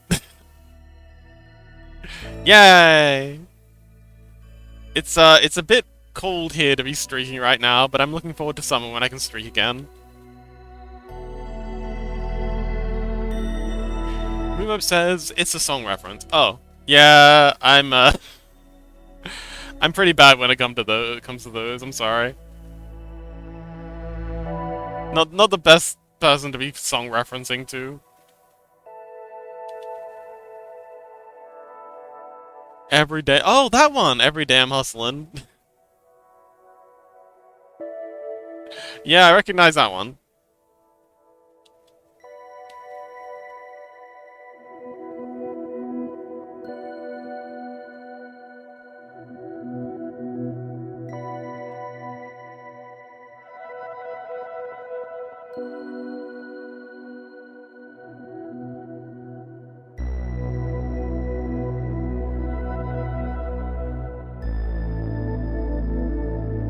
Alright. How are we doing for time? Oh yeah, we've got another hour. At least. At least. I've got tomorrow off, but I've been kind of overworking myself this week, so maybe we'll go overtime, maybe we won't. We'll see how I'm feeling.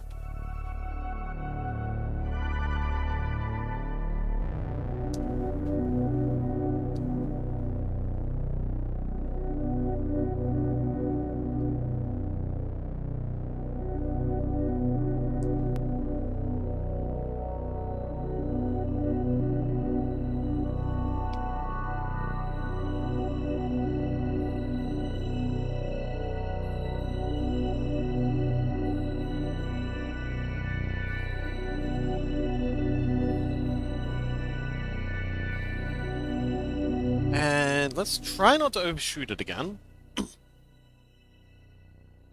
Although the hair has slightly different frames to the body. it overshoots a little bit in some places, but it's like 90% the same. So we can copy it and then we'll figure it out from there.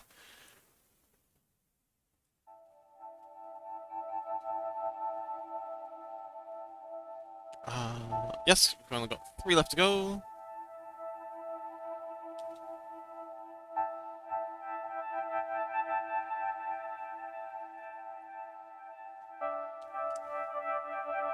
Two.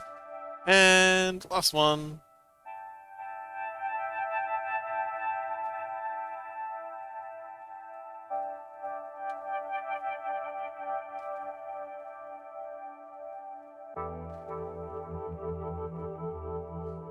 Woo! Okay. Right click. Copy keyframes. Right click. Paste keyframes. Bring back the other 2 layers. And play. Alright, and then it breaks. But that's okay. Oh, sweet. Almost done. Then we can do the pixel art. Which is going to be a bit. That's going to be a job. But we're up for it.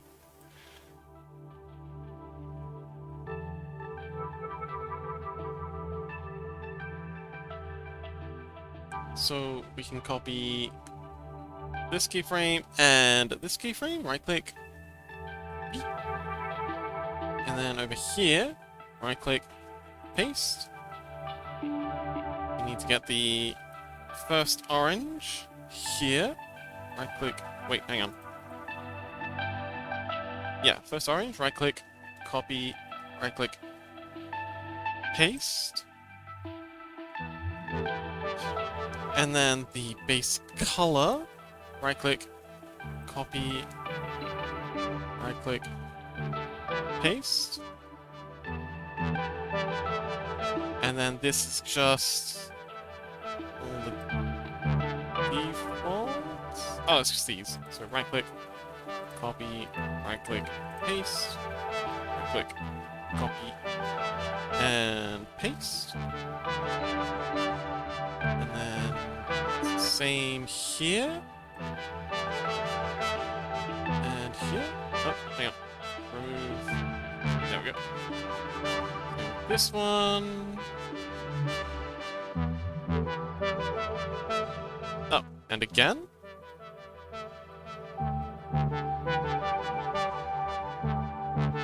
There we go. Okay, now we're zooming in.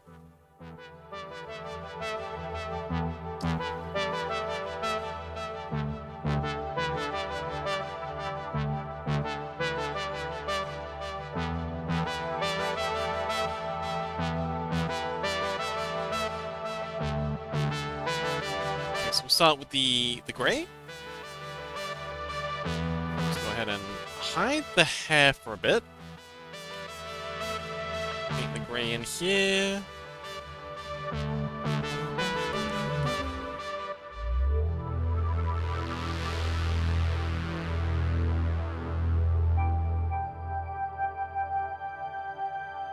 There we go. And yeah, we'll just continue on. Gray here.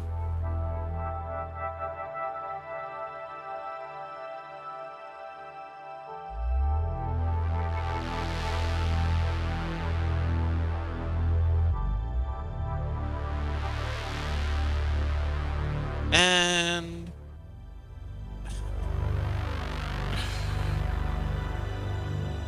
done. Now we go back, and there we go. We'll grab the cream colored stuff.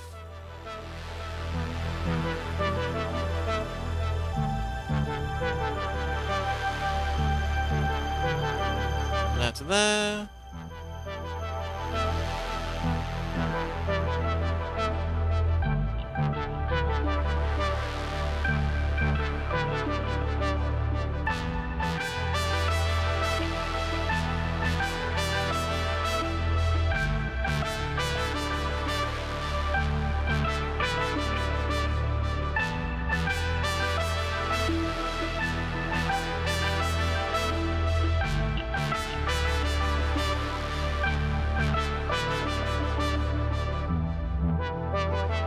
We've got to do the chin spikes. Sorry, chin spike, cheek spikes. That and that.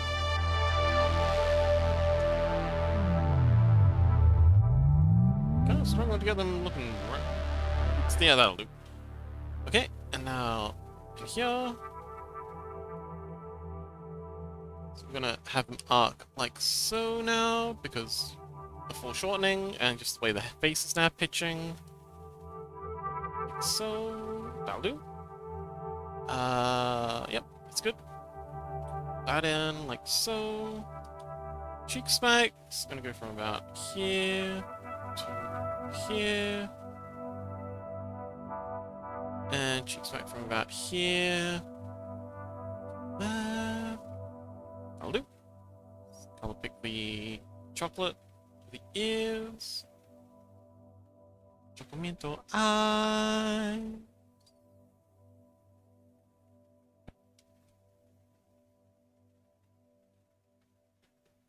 There we go. And then this was gonna be super easy. Just like so. Alternate says Fox, do you like alternate history? Depends on the alternate history. Some of them are really, really interesting. Some of them I find are quite embarrassingly bad. Like, if it's done by someone who has a good understanding of, like, human nature and that sort of thing, and, like, actual geopolitics and the reason things happened in the original timeline, absolutely, they're great. But when I see something like some of the how Germany could have won World War II, those are very often just absolutely absurd to the point where it just makes me too mad to enjoy it. But yeah, sometimes they're great. Sometimes they're awful. So yeah, I like the good ones. Or at least the ones that adhere to my idea of good.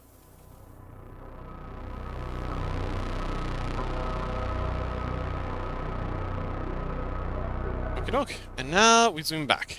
So we're just gonna take this to here, right click, copy keyframes. Hang on. Go. One.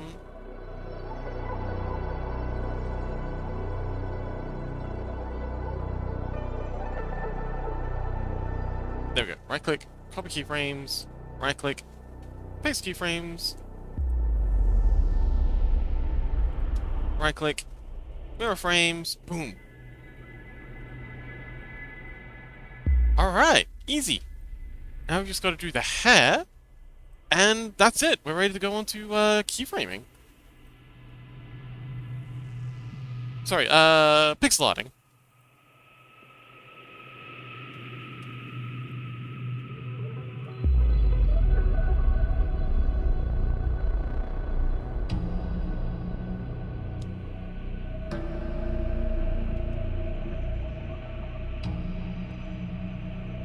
Yeah, why do you ask?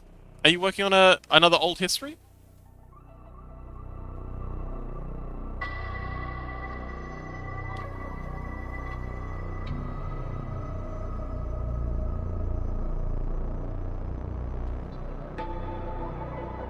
Also says, I like making schizophrenic alternate history maps, like Roman Empire, China that conquered its way to Europe and took Roman Byzantium. They did, though.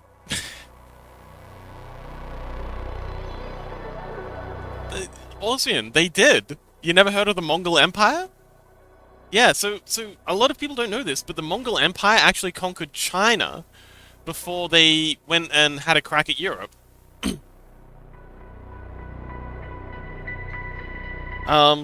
They in fact like completely like settled and like people don't know this because rather than like conquering and so a lot of people assume when one people's conquers another people's, they completely remove everything. Especially the Mongols. Like a lot of people assume that like the Mongols when they entered an area, they just killed everyone and then just repopulated with their own people. But that's not something that doesn't happen. That's not something that's historically accurate at all. It happens a lot for the Russians, but that's its own thing, and that's why the Russians are the way they are. But when the Mongols came down and conquered China, they were just like, oh, there's all these people who are really good at bureaucracy. Barbaric propaganda can speak. Well, no, okay, it also happened in Rome. So when the Alans, no, the Attilians, the Alans and Attilians, the Huns came down and they conquered Rome. They actually did it. Interestingly, they did a reverse Hannibal. Hannibal came up from North Africa, around through Spain, up through what's now France, and then down through the Alps. The Huns actually did the opposite. They came, hit the Alps, bounced off that, went around, down through Spain, across North Africa, and then jumped up and invaded Italy from there. Anyway, when they took over, they actually kept all of the old Roman institutions. Even they even adopted the religion. In fact, the Senate of Rome was still active for I think another 200 years after the Romans were conquered. They kept all of the institutions, everything just ran the same thing, it's just, the people you were paying taxes to changed. Apart from that, and there was changes in laws and some cultural customs that got shifted around, but the language, the religion, the government bureaucracy, all that, they kept all of that because that was one of the things they were conquering for. Because these institutions, to them, these institutions, the culture, the trappings of power, were as important to them as the booty and the land. And there was a lot of violence and unpleasantness, but yeah. It wasn't the paint the map red that a lot of like RTS players imagine history to be. And yeah, so the Mongols came down, they took over China, and they basically just hot swapped their nobility out of the existing Han nobility. That's all that really changed. And then, when they went off and started conquering Europe, they did so with Chinese gunpowder. They did so with, well, I shouldn't say Chinese, because China wasn't a thing then. The Han, gunpowder, military tactics, foot soldiers, siege weapons. It was really like, the Mongols were in charge, but it really was China that was invading Europe. The Chinese bureaucracy. So yeah, that has happened before. And that was actually the height. Like, when the Mongols were in charge of China, that was the height of Chinese territorial expansion.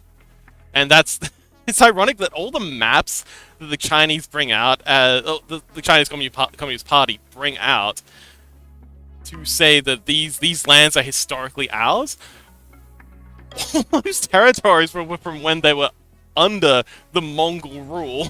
Like, that the Mongols were running the show. It's not that. Like, they never had any of that. It was while they were conquered. Scuzzy says, nuh-uh. Oh, okay. What's up, Scuzzy?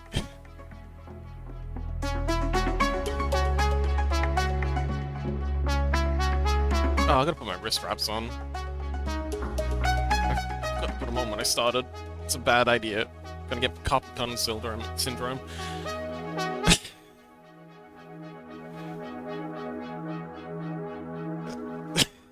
What? Oh. Scuzzy says nothing, I just sad IRL. Oh. Hang on. What? Oh. Did you want to try retyping that, Scuzzy? I'm not... that could be read like 3 different ways. With those, that misspelling. Like, I could guess what you were trying to say, but I think I'd rather ask. Oh, nothing, I just said it. Oh, okay. Fair enough.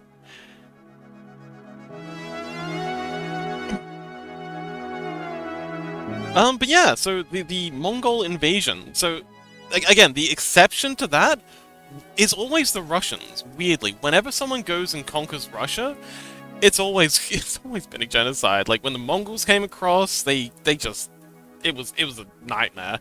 When Napoleon invaded, when the Norwegians invaded, like the Scandinavians invaded Russia for crying out loud. The Finns invaded Russia. Of course, there was Napoleon, and then there was the Germans.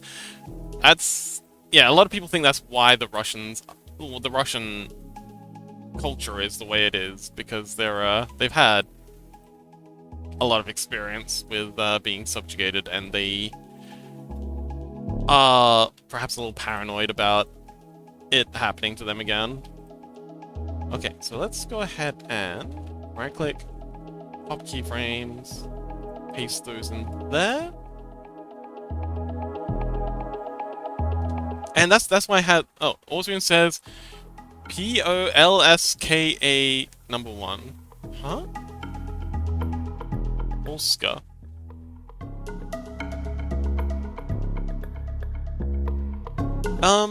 But yeah, maybe you could bring that into some of your world building, Austrian. Just the fact that when people are conquered, oh, Polish-Soviet War and Polish Commonwealth Polska. But yeah, so in the Eastern European context, it is kind of understandable why it is assumed that genocide is the norm, but so far as global history is concerned, it really isn't. Very often when a peoples are conquered, the bureaucracy, the industry especially, is generally... The objective is to try and keep as much of that intact as possible, and interfere with it as little as you can, but still, you know, get ownership of it. You see this a lot in... Mirror keyframes. Oh, I think we're done. You see this a lot in... Again, in Western Europe, even when the Germans went and conquered France, they were awful, but they weren't nearly the same as they were in the East. Because again, they wanted to try and keep as much of the institutions intact and just, you know, redirect the outputs towards what they wanted it redirected towards. But yeah. It's not always paint the map your team's color.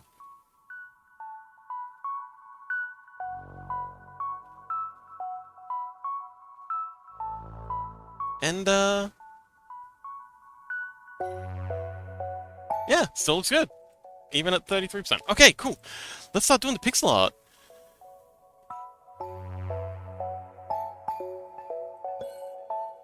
So we're gonna add a group layer.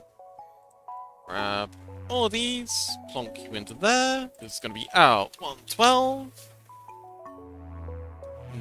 Duplicate.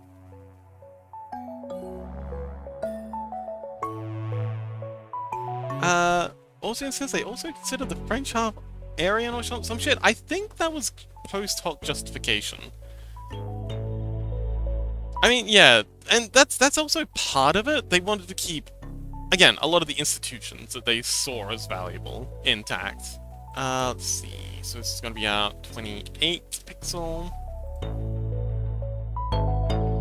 Merge group. There.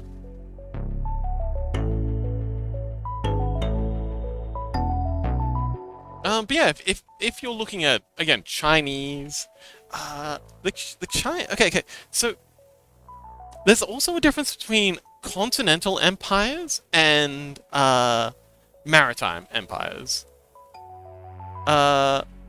Maritime empires are obsessed with trade. Continental empires are obsessed with expansion. Because as a continental empire, you're always worried about what your neighbors are up to.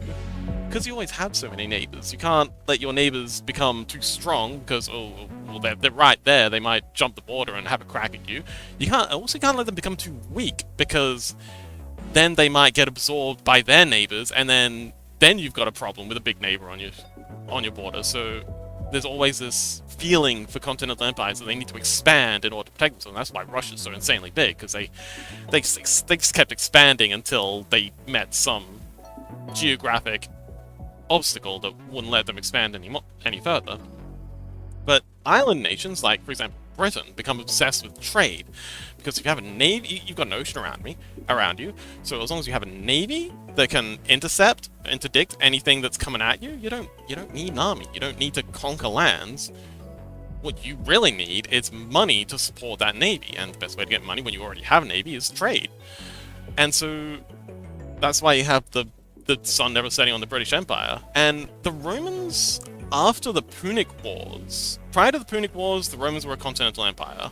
They thought like a continental empire. After the Punic Wars, the war with Carthage, when they had to learn how boats work, they very quickly became a archipelago, naval power. Although they were still conquering, they started behaving like a naval power. They went in, they quote-unquote conquered lands, but only enough to implement the Pax Romana so they could get trade going. They put very little effort into Romanizing cultures, because a lot of the cultures just Romanized on their own. They didn't have to, because, it was kind of like a reverse of what happened when the Huns invaded. They saw the value in, the trappings of power. Orgeon says, just realized that my fantasy world doesn't have an island nation. Oh, okay. Well, maybe you could implement some continental versus naval, or continental versus maritime cultural differences. But yeah, maritime and continental empires behave radically different. Again, continental empires are always trying to expand their borders and manipulate the countries around them. Maritime empires are obsessed with trade and opening up ports. And again, continental empires, they want to keep their spheres of influence. You're seeing that now a lot with China. Their obsession with the South China Sea. They're trying to lock down, like, Tibet, the South China Sea, everywhere around. They're just trying to lock it down and get control as much as they can. And then you got maritime empires like America, who are just like, the fuck are you doing? This is international waters. We need trade. So stop not trading.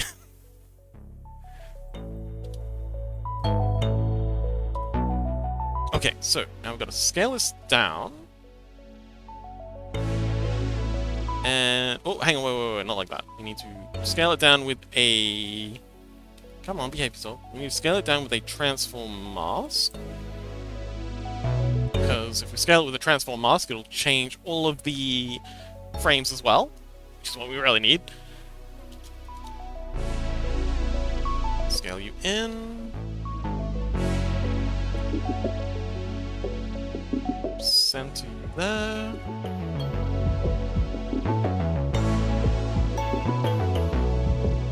Alright. So try playing that. What the hell? Oh.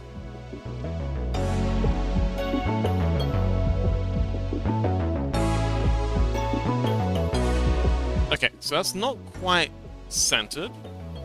Let's bring it back to the start.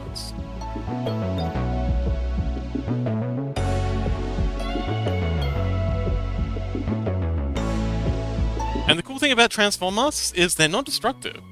The changes I'm making here, they don't set. So try playing that.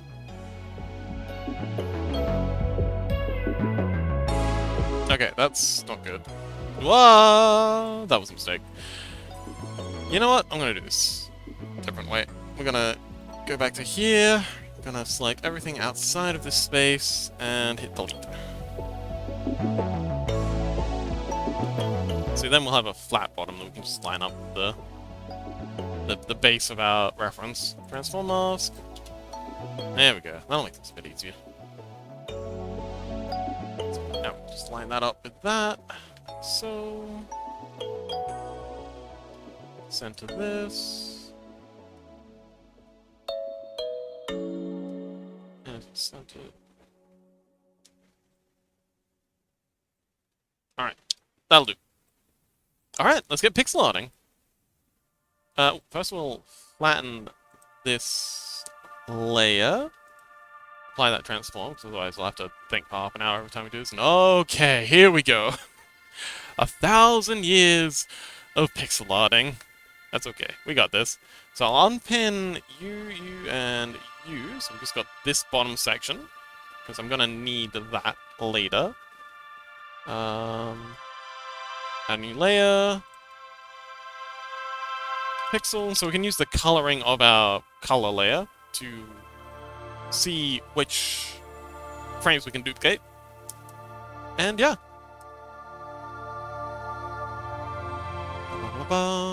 Switch to our pixel brush.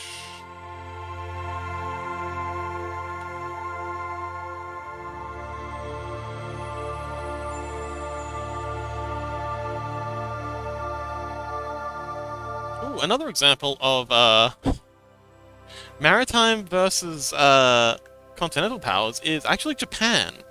Japan is another one of those exceptions to the rule in that they behave. They were objectively a maritime power. They should have behaved like a maritime power, but they never really got out of their continental phase. And so, all the way up into World War II, they were obsessed with obtaining territory. You know, doing the continental thing of taking over your neighbors. And it bit them in the ass so hard. And it was only after World War II that they started behaving like the maritime power that they should have been the whole time, and started winning. And oh boy, did they win. They actually scared the bejeebers out of the Americans for a little bit, who thought they were gonna take over, but the Americans were too concerned with what the Russians were up to, another maritime power, to really do anything about it. Fortunately, they didn't do anything about it, because that would have been a mess. There's no way that would have worked out well for anyone.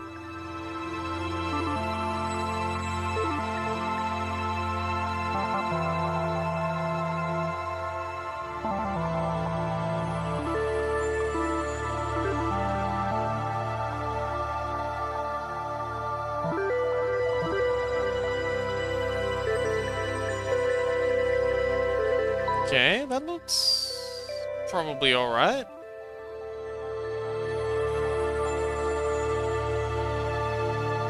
Zoom out.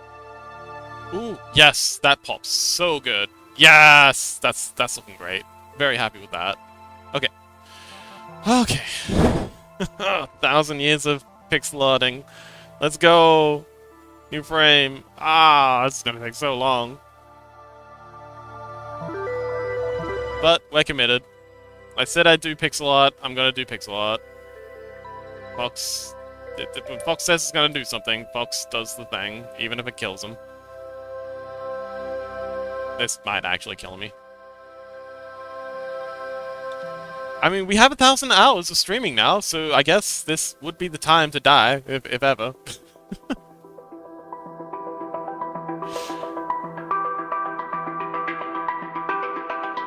I'm graduating, chat. I'm graduating from life. I'm kidding. That's a joke. Please don't. Please don't call anyone. I don't need a wellness check.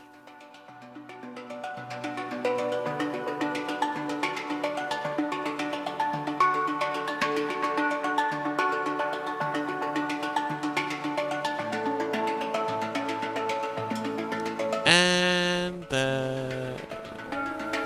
that looks okay. Yeah, that'll do.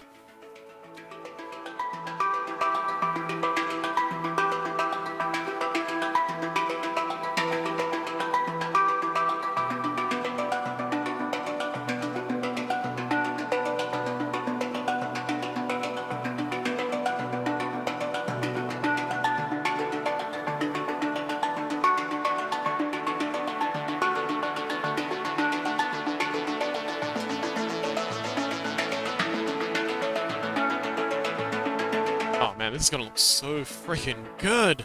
Oh man, I'm so hyped for this one. Did I draw that line across there? Oh wait, I know what. Yep, it's better. Alright, another one. It's gonna take so much work, but it's gonna look so damn good. Love it when a emoji comes together. Sometimes it just works, you know?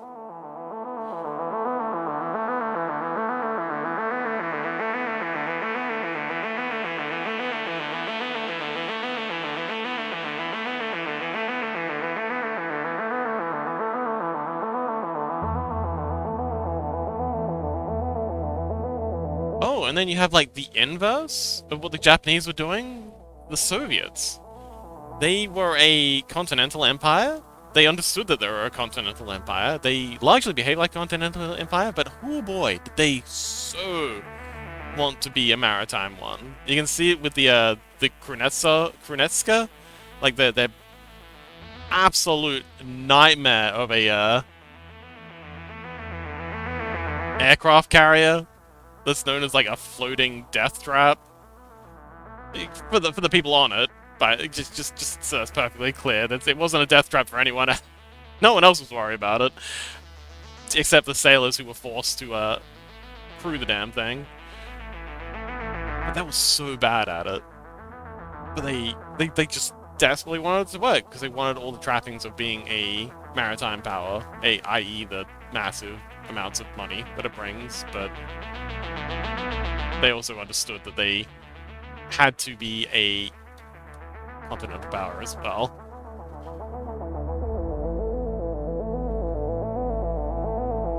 But yeah, that was one of those cases of trying to have your cake and eat it too, sort of thing, and didn't work for them. Same way it didn't work for the Japanese.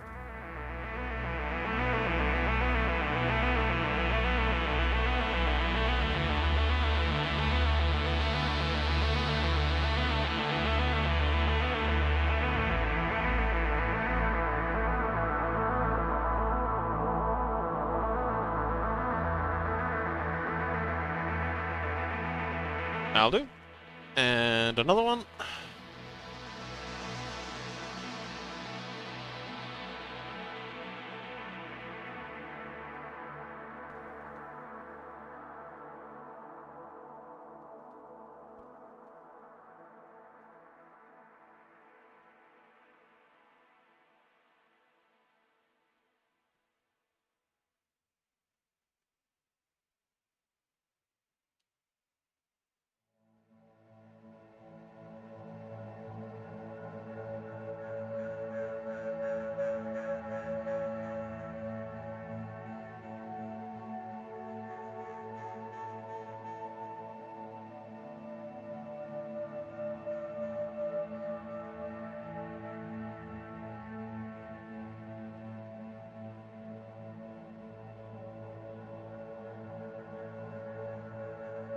Okie dokie.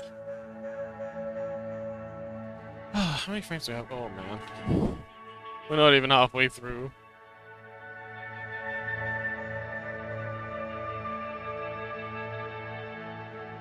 I think the most painful part about this is that we're so close to being done. Like, I can smell it, I can see it, it's right there. It's just on the horizon.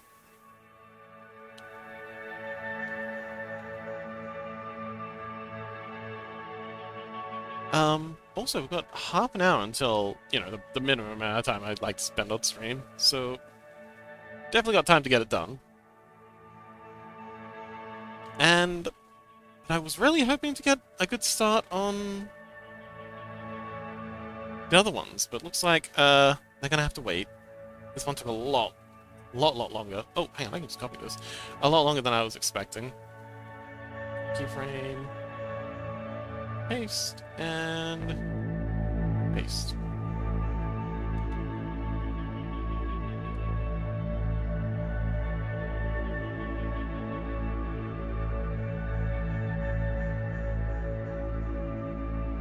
Huh, interesting.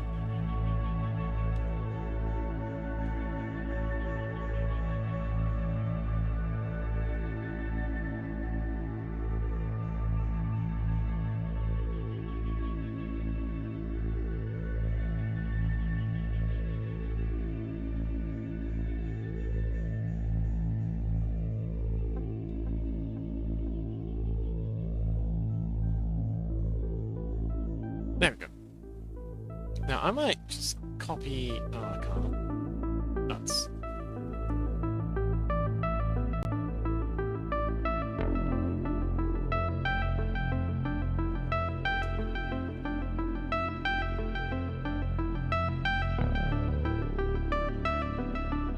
But yeah, remember, Ausrian, sometimes, continental powers can behave like, maritime ones. And sometimes maritime powers can behave like continental ones. Like China behaving... Sorry, Japan behaving like a continental empire despite blatantly being a maritime one. And... the EU. So, the EU acts like a maritime power, despite being a continental one, and it's worked out pretty well for them. Usually, pretending to be something you're not doesn't work, but I think Europe, the EU is able to get away with it because they're a confederacy that basically becomes an archipelago.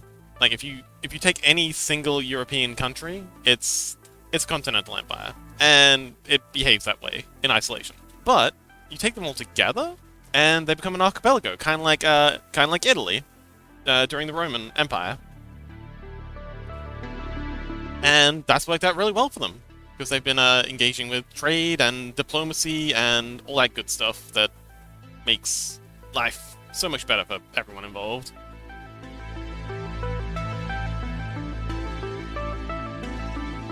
And that's what makes fake history so much fun, I think.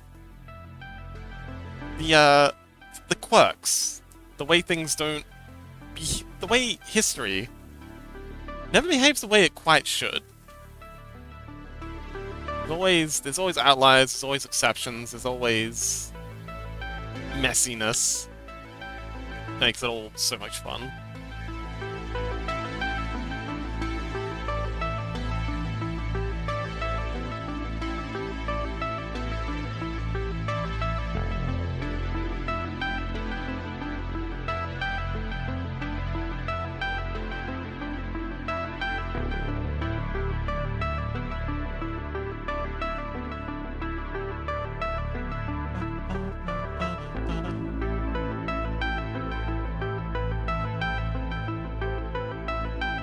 Let's go.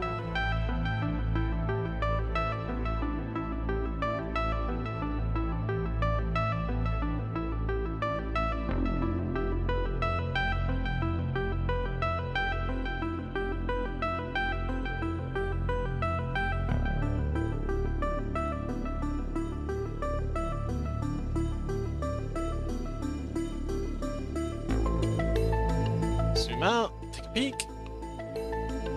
Oh, that looks so good! We're winning so hard. And we only have 1, 2, 3, 4, 5, 6 frames left to go. We're about 2/3 of the way there.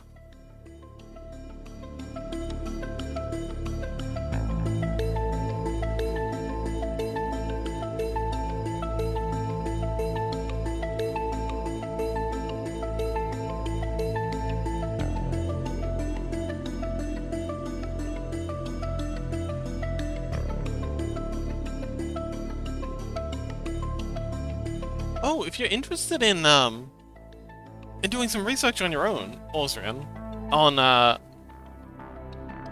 way empires behave, Sarah Palin, who works for the Naval Institute of War for America, she's recently been doing a whole butt ton of YouTube videos and interviews talking about this stuff. That's where I'm getting most of these ideas from. So if you're interested in further reading, definitely check out her stuff. She is phenomenally good. Like a really, really clever cookie.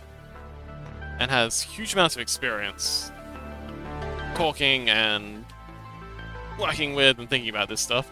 Nobody says, looks great, folks. I'm really proud of you. Aw, thanks, nobody. How are you doing, by the way? Dusky says, I back from work meeting. Ooh, how'd the meeting go?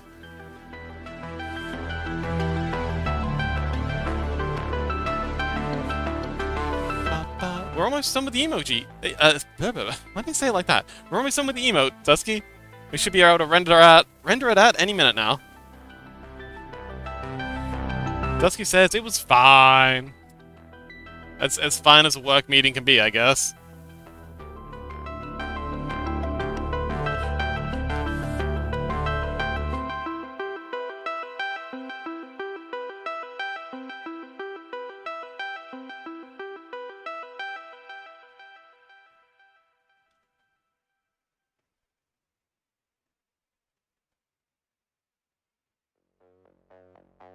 Well, I'm glad you survived. Dusky says, can I see the full real quick? Kind of?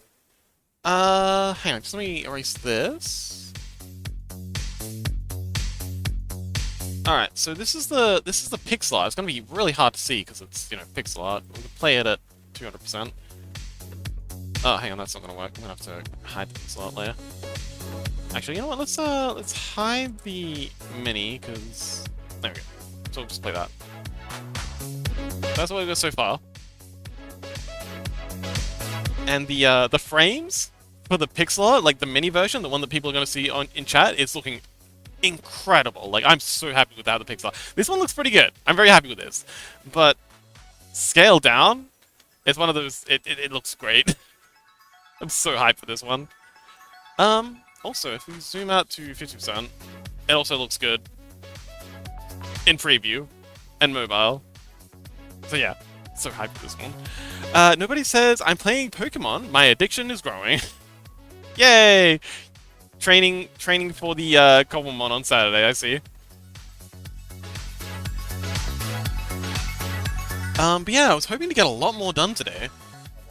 I was thinking I could get three emojis finished up today, but it's looking like there was a lot of things I didn't take into account with this one. I completely forgot I hadn't done the hair. So yeah, we're behind schedule, but that's normal for me. This is why I don't do schedules. I always get them wrong. But yeah, we're just finishing up the pixel art, then we can render, and then yeah, you'll have a new emoji.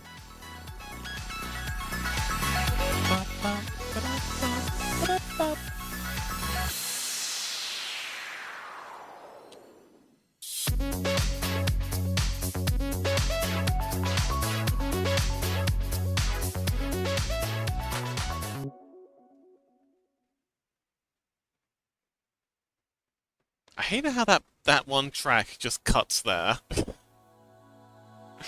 I think it's because it's a looping track, so it's trying to loop back to the start because it's like the OST. It just ends there. It's such a banger though.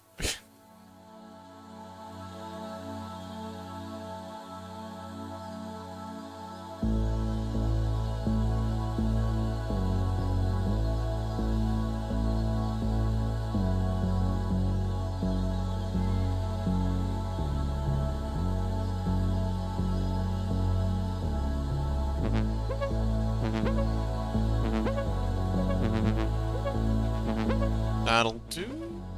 Okay, cool. Next.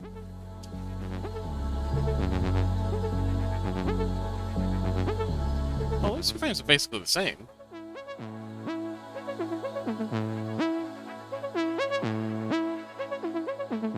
Keyframes.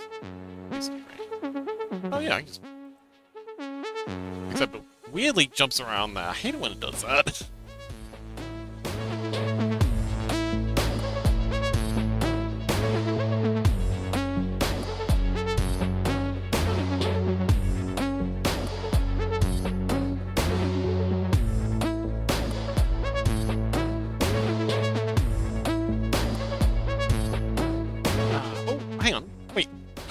Yes, this is the last keyframe. Wait, no, second to last keyframe that we have to do for all of these, and we can duplicate them over, and then we just got to do the zoom.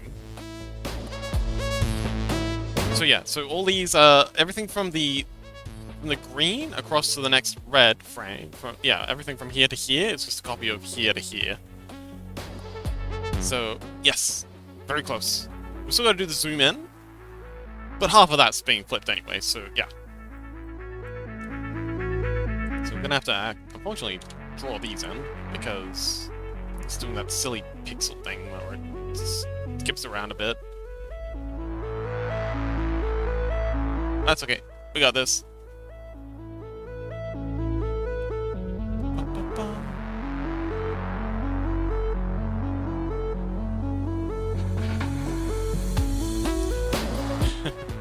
Oh no! Nobody's committing murder in chat.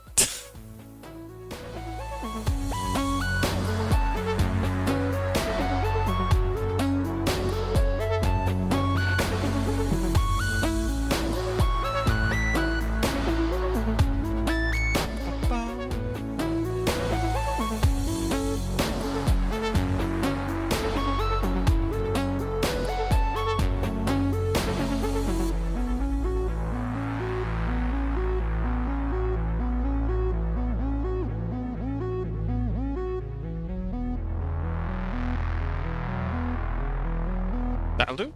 And last one! So we're just adding a blank keyframe here, because I think I can just copy you. Not you. You. Copy keyframe and paste you here. And you should mostly...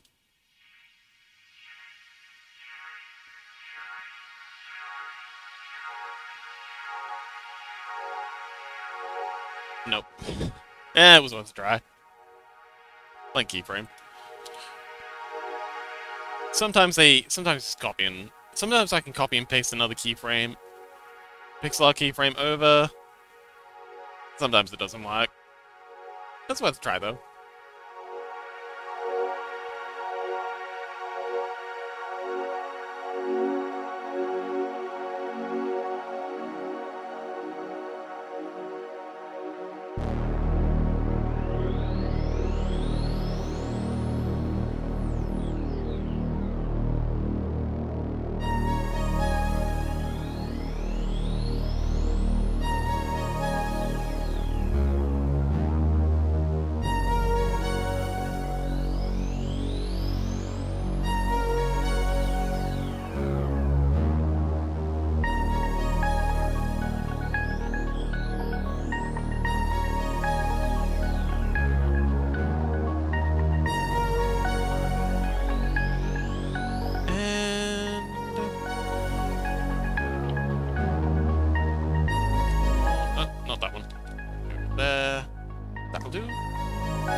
Okay, cool. Now, shrink these frames down also can see a bit better what we're working with. Okay, so that's what we got to work with.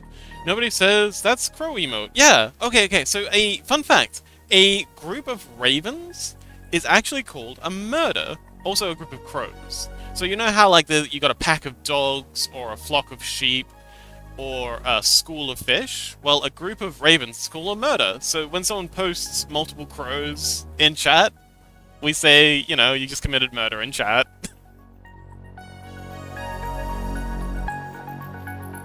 So she says, oh, that's why you say murder. Yeah.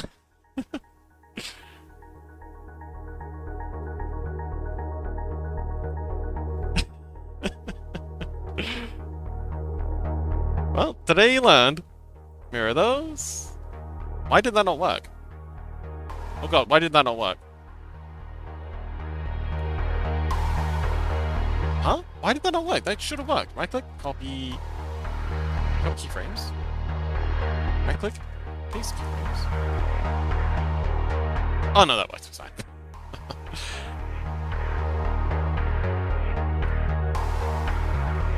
And I think I'll do the same thing for here, just to make sure all of these line up. So that's you, and right-click, keyframes, right-click, paste keyframes. Alright, cool. Alright. Whew. Well, that was the easy part.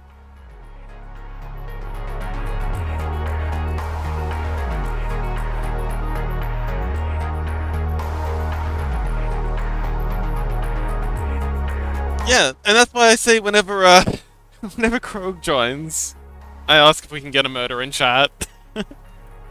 That's posting the crow emoji.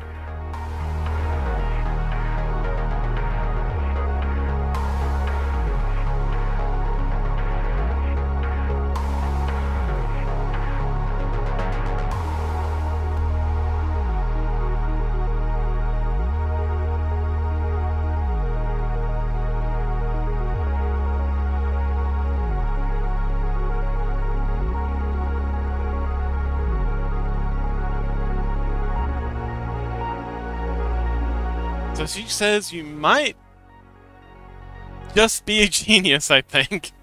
I don't think I'm a genius. I've met geniuses. I'm definitely not a genius.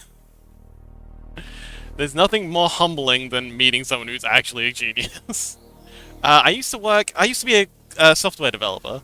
I used to do web development primarily. And this was just as the whole AI boom was hitting off.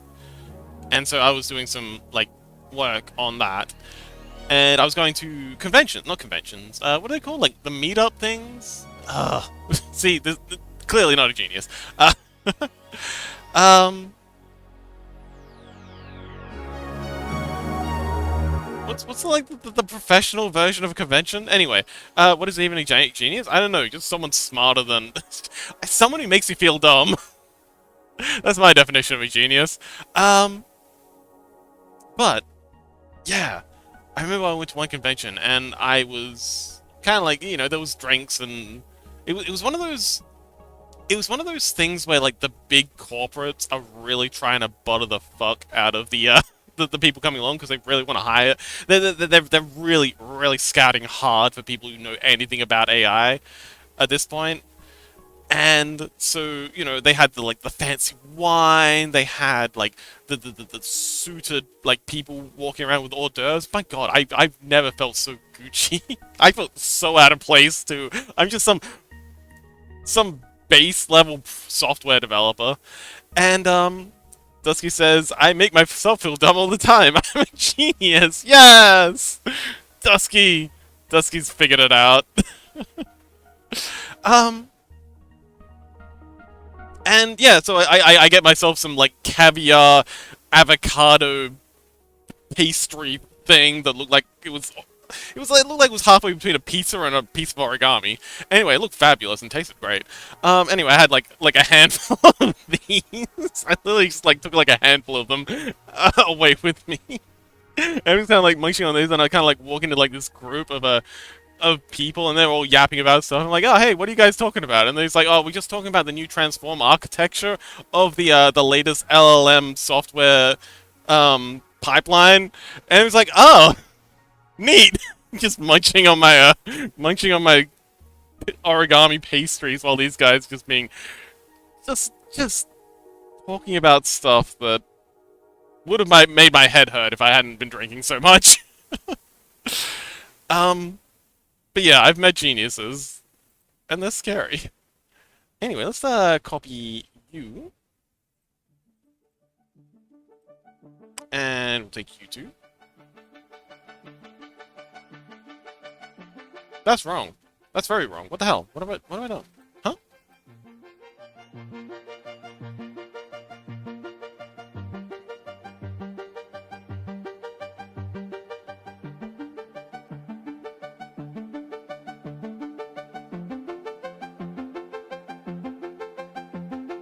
Oh, it's orange! I'm just colorblind. Yeah, that's the one we want. Right click, copy keyframe.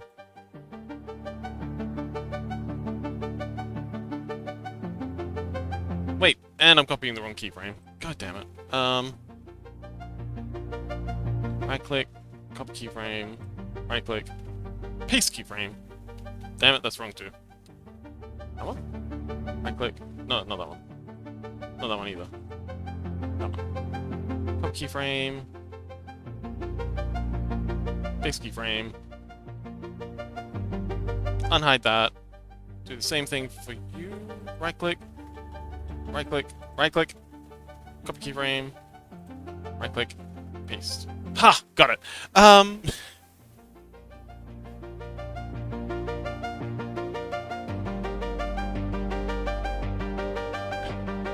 So she says that's stupid, then fuck geniuses.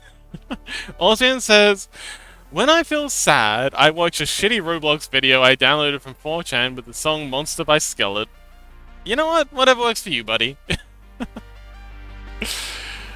Happy lurking, nobody. So she says, I'll be a genius if I goddamn feel like it. Heck yeah! Go for it, Sujik.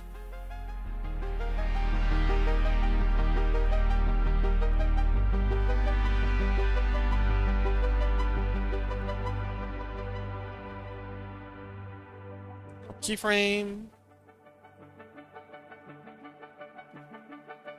Paste keyframe. I'm just gonna delete that and clone it, because that was a horrible keyframe. Then we'll just go ahead and clone you, and you, and you. Oh, and now we're zooming. Ooh, so close. So close I can smell it! It smells funky.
Beautiful!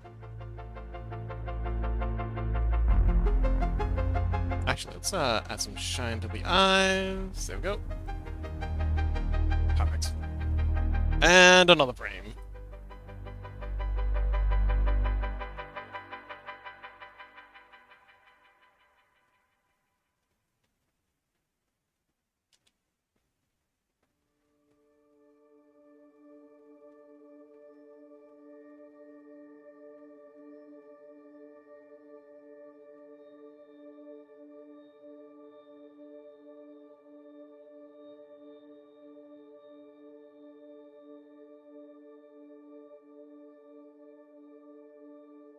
That'll do. And another frame.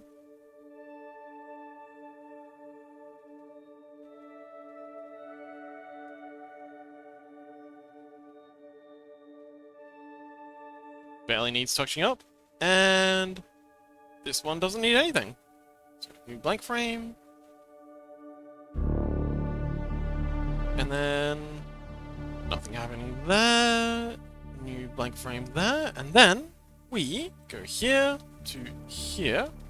What's it here? Yeah, here to here. Right click. Copy keyframes. Right click. Paste keyframes. Grab all of you. Mirror. And now we play it back. Not that. There's also one frame here that we need to scrap and clone.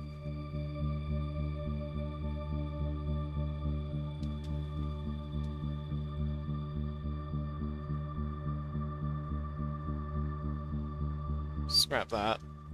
Right click, copy, right click, paste. There we go. Let's try playing everything.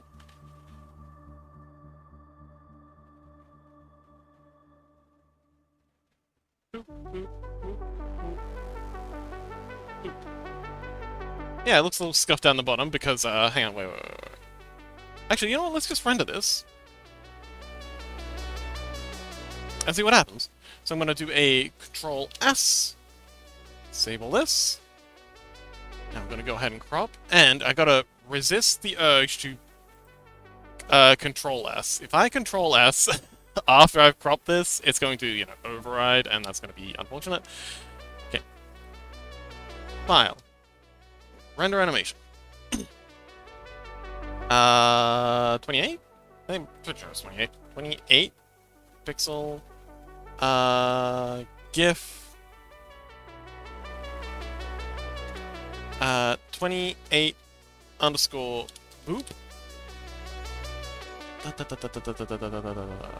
alright. Give it a home. Oh, wait, we already got a home for it. Ooh. That's the test boop. Can save that there.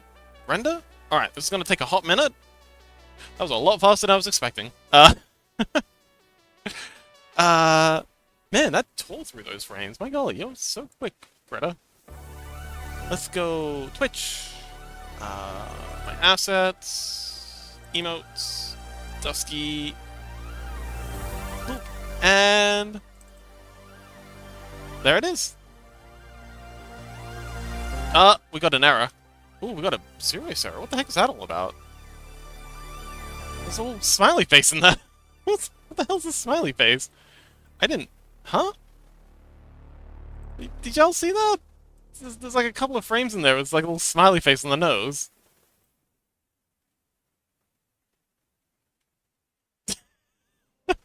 Random smiley face on the nose. I know what that is. That's just the alpha not working quite right.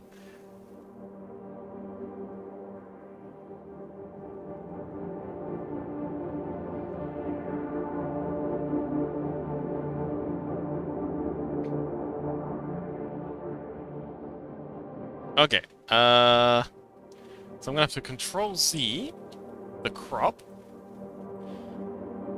Now, to fix that, pretty sure it's just... Alright, my nose just be happy. So, last time I experienced this issue, the fix was... Actually, hang on. Whoa. Let's render out the larger ones first, because I have a feeling this is going to happen for these guys too. So I'm going to switch off the guide. I'm going to render this slot out as well. File, render animation.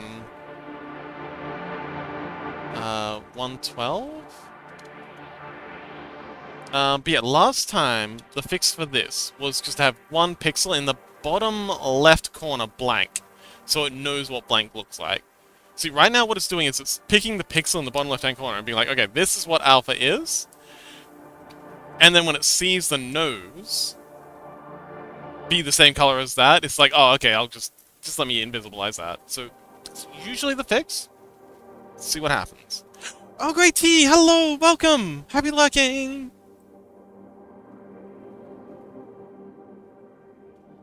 Okay, so that's rendered the 112. Let's see, it's gonna do the same thing. It does do the same thing. Okay. Pretty sure. Now, so the top left? Or the bottom left? It's bottom right. Hang on, I gotta quickly Google this, make sure we get the right pixel. GIF. Oh, alpha pixel.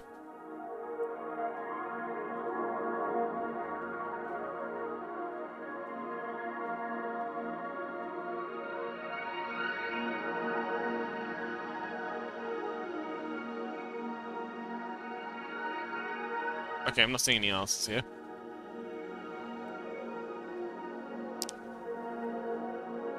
Let's see. Oh, Earl Grey says, actually, before I lurk, I cracked open my critter the other day to try animating. Went awesome. Maybe I'll share once I'm done, but there's still lots to go. Ooh, yes. Lurking, lurking. Animating is a lot of work, and I'd be really, really excited to see what you've been working on. Which pixel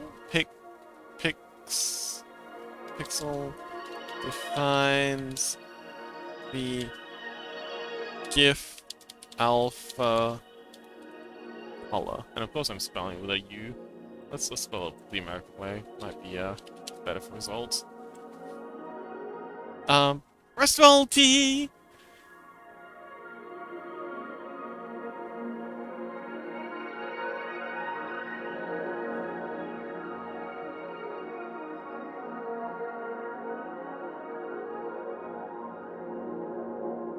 Alright, yeah, thanks, AI. I knew that. But how do I assign the alpha color.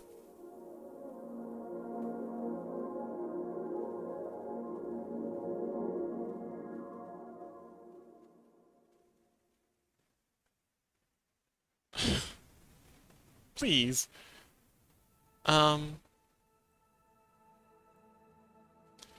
Okay. How about how to define the GIF alpha color?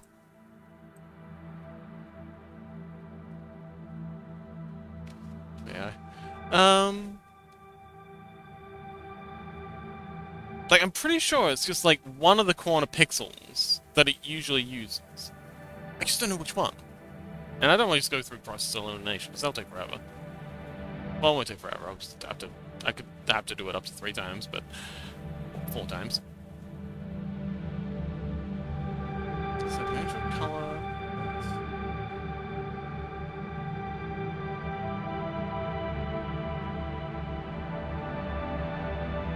Okay, none of that helps. Oh, let's add critter. Maybe there's a critter specific thing.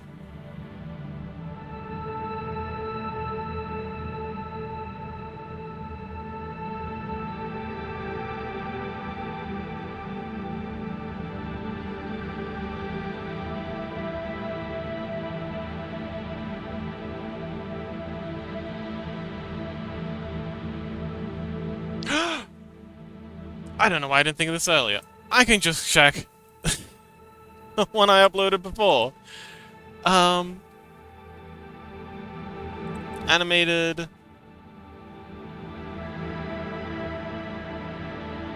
I don't know where I saved it.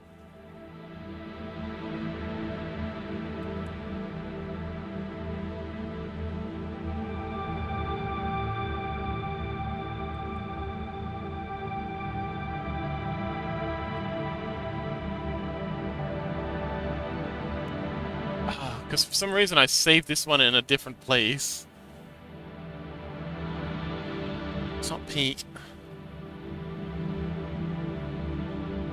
Yeah, going from alpha to not alpha is surprisingly difficult. Sorry, going from something that has alpha pixels around it to not... You know... Okay, so we're gonna have to do this process elimination, unfortunately. But it's only like a couple of frames. So we'll just go to here. So starting here, we need to go grab these 3 pixels. Sorry, 9 pixels. And delete them from everywhere. So from the color, and that, and yeah, so from the line art and the color. Color. It's just the color here. So line art, line art, line art, and line art. Just the color and the color. This one's color and line art. This one is nothing. Okay, so now we'll try rendering this and see if we get a better result. And if we do, it means that was the right corner to get rid of. Render animation. Blah, blah, blah, blah, blah. I'm going to set it as a GIF. Blah, blah, blah, blah, blah. Yes, okay.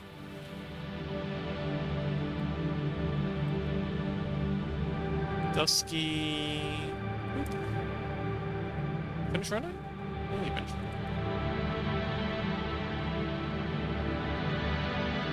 Oh, that did it! So, I guessed right the first time. It is the bottom left. So we just need to have those bottom left 9 pixels always be transparent. It's a bit annoying, but, you know, when it's out at... hang on, let's... what was that? When it's out at standard view, you don't notice it. Alright, cool. So, let's try File, Render Animation at 56, which is the other size that we need this at. 56...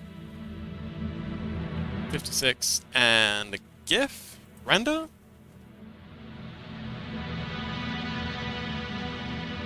Okay. for it to finish processing. Seems to be done. Okay. Left, right, and done. Okay, cool. And now we just got to do that for the pixel art. And I think we can do this for just one pixel. So starting here. Let's get the background ref. Select this pixel and bring Dusky back. Clean out that. Clean out that. Next frame. So clean out the colors for this one.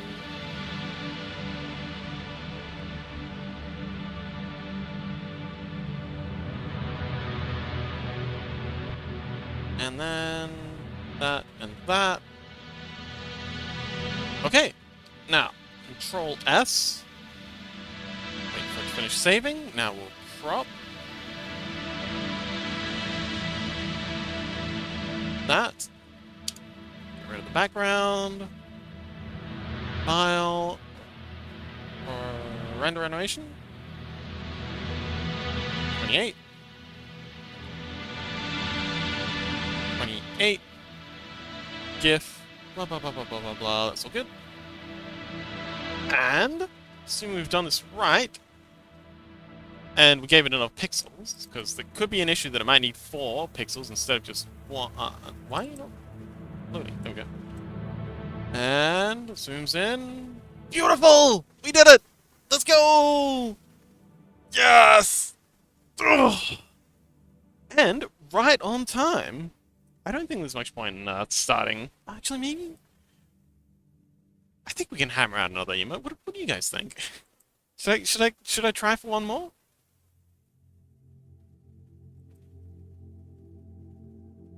I mean, the other one. This is the last. Actually, hang on, wait. The hugging one's gonna be the hardest one, but the nodding and shaking ones should be fairly easy. That's just mostly just tweening. Anyway, let me ship these off.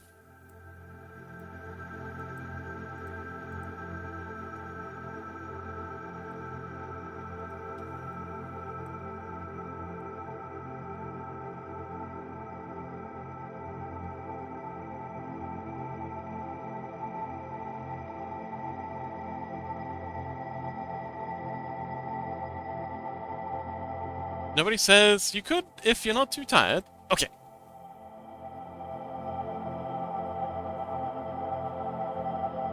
You're right. I probably could. Let's do it. Let's do it. So, we can at least do a little bit of work. Let's pick the easiest one though. Oh, hang on, we gotta Control Z back to crop because that's gonna bite us in the ass. Oh, there we go. Get our color back. So we've got the nodding emote or the shaking. I think we'll do the shaking emote because it feels like it's probably going to be the easiest. We can probably hammer this out in an hour. We've already got the keyframes done.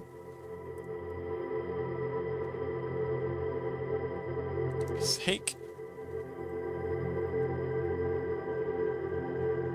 Yeah. So we just got to do the tweening, get the ears flopping around, and aside from that, this is pretty good. Tweening, so we just gotta add a frame in between these two and these two. Should be fairly easy. And yeah, this is so the boop one is what I like to call a story emote or story animation.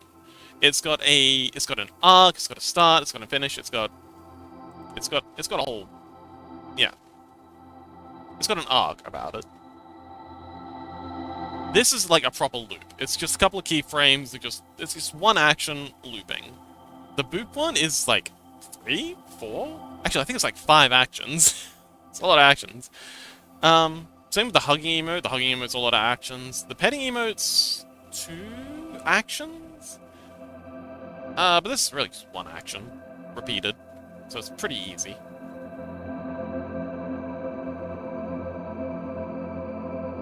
Well, yeah, in fact, it's 1 action. It's 2 actions, but it's the same action flipped. So yeah, it's pretty easy. I'm gonna go for a quick bathroom break though, because I am I've been chugging tea like like it's going out of fashion. So I'm gonna be back in just a minute. I'll leave you. Actually, I'll leave you with the poop. Put so much work into this. Why wouldn't I leave this on repeat? So we'll hide that. Unhide that. Bring that back. Play. Yeah, so I'll just leave that on repeat while I go for a quick bathroom break. I'll be back in just a minute. So.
My God, that looks so good! Thank you so much! I mean, thanks. You know what I mean. Thanks for uploading it so quickly and showing it. Man, I'm really happy with that one. Oh, actually, you know what? What do you think about it, Dusky? Doesn't matter what I think.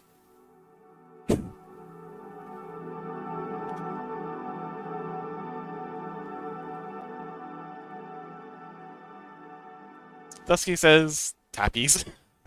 Awesome.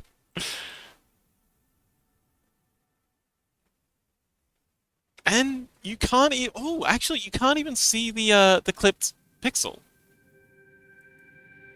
Because, oh, you can't see the clipped pixel because the emotes have beveled edges. They bevel 1 pixel from each corner. So you can't even see the clip pixel. Oh, that's out. That's awesome. Thank you, Twitch.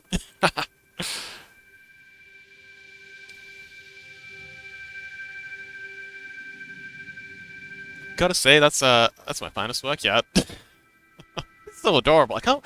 Oh man, I hope I can catch you next time you stream. Very eager to see what your chat thinks of them. Nobody says I think it's adorable. It is adorable. I'm kind of jealous. Orzarin says Invisible Fox. Yes. Ninja Fox. Anywho, dilly-dallying, we've got a head shake emote to do.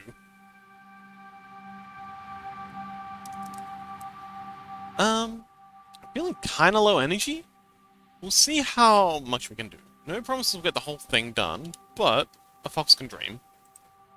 So we've got the base color here. I'm not happy with how the ears are in the base. So it looks... Oh, actually, okay. So this was just like a really rough sketch. Here. We got a bit of tidying up to do. But again, this is a pretty simple animation, so it shouldn't be too much work. We'll hide our backing because that was just testing. See, I don't like the way this. Why are you not erasing? The heck? Why are you? Oh, because I've got a pixel selected. Nobody says your VTuber doesn't show. Oh, thank you. Yes, I forgot to re-enable it. My bad. Hello. Oh, that's what you meant, Osrian. Invisible Fox. I thought. Okay. Thanks for trying, Osrian.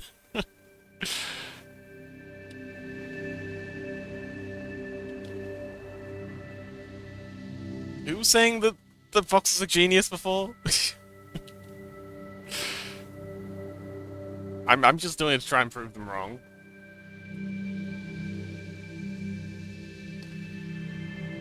Okay. So yeah, I kind of wanna...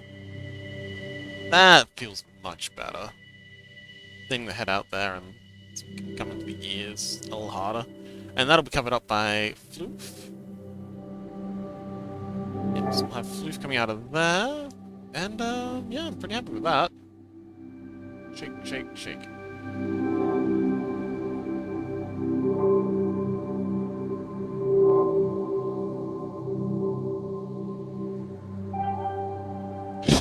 Hossein says, El no problemo.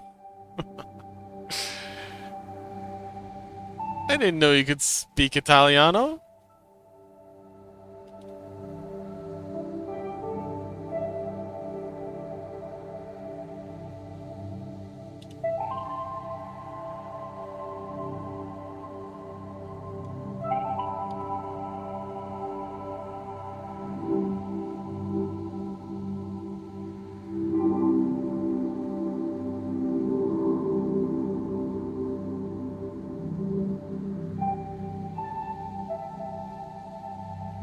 Hossein says, huh? It's Italian? I thought it was Mexican. It's definitely not Italian. I think it might be, Spanish. I don't think... Wait, do the... Well, I suppose the Mexicans have the Spanish dialect. So I guess you could call it that. Don't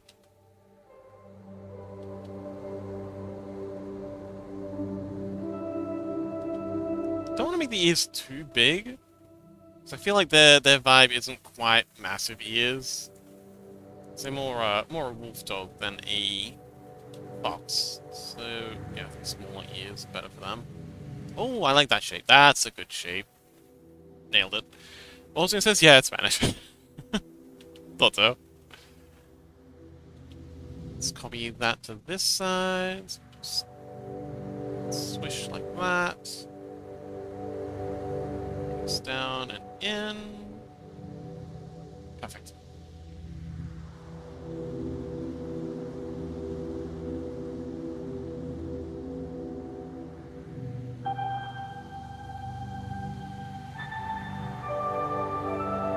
Sculpt the chin a little more.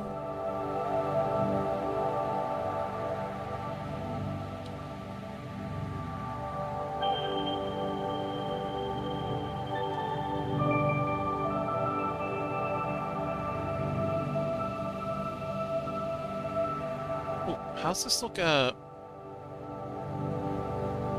this look zoomed out?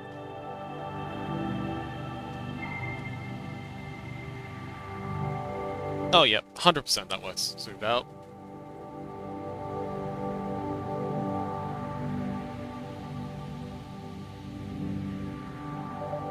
Oh, Freddy's doing miniature painting. I think we'll wait to them if they're still at it when we finish up today.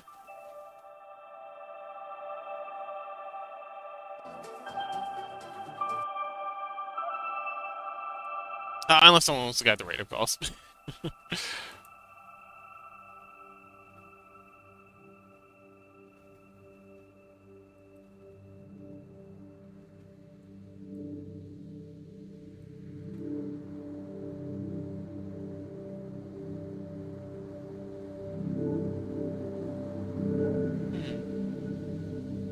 But yeah, if someone wants to guide the raid, or throw in a guide the raid, I think I'm probably about ready to pack it in. It's been a long week. Fox has been very productive, and is looking forward to their day off. I've got other things that need figuring out too. I've got to do some Colemon stuff. I've got to do some mod stuff.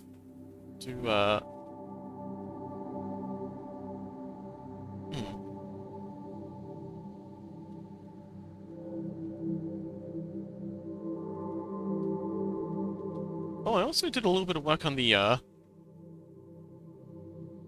peak emote. I animated the paws doing that thing. So we're well on our way to getting the peak emote done too. Nobody says we can wait. Can wait. Oh yeah, no, it's cool. I'll get it done. It's just for clearance. But it is important. I do want things to be as clear as possible. Don't want to, you know, I know it's a bit anxiety-inducing not having, yeah, not knowing what's going on. So, I'll get that sorted out ASAP. Not to worry.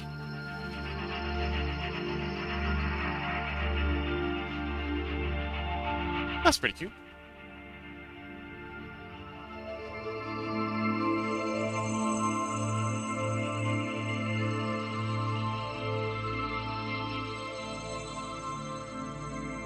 Nobody says it was just something that came into our minds. Yeah, and it's important. It's good that you guys did come up with that, or did remind me of that. Let me know about that. Yeah.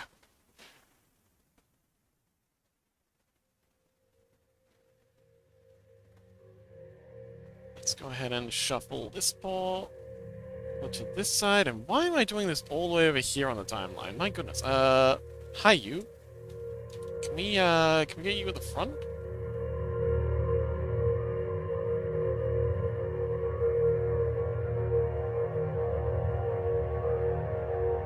Get rid of that.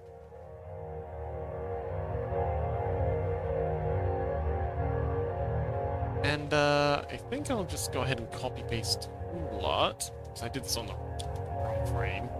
Yeah, I'm thinking it's probably time to pack it in. I'm making all sorts of mistakes. Actually, below.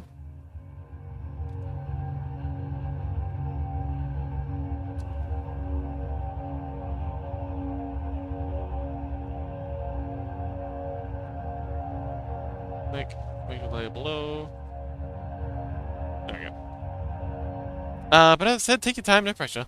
Thanks, nobody. I appreciate it. But I will get that done ASAP.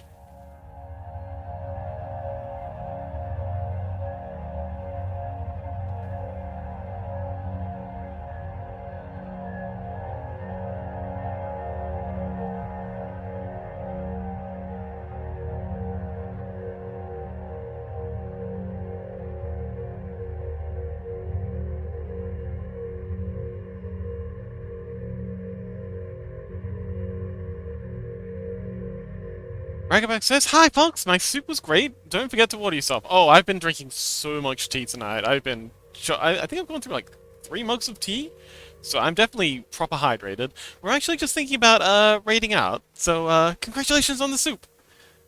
Also, what went into the soup? Like, I remember you saying it was like some kind of bully soup. Was it like a spicy Mexican thing? Was it like a European? Wonder what music this is. Remind me of Lane's sub-rock recordings. This is the Satisfactory soundtrack. It's actually really, really good to work to. It's like it's really it's very productivity inducing. Can recommend if you've got a deadline or something to hit. Studies. Oh, also, Ragabat, we got the, if you scroll up a little, actually, hang on, wait, I can post it here. We finished the emote. Someone graciously gifted me Dusky gifted me a sub for their channel, so I can post all the emotes I've been working on here. Where is it?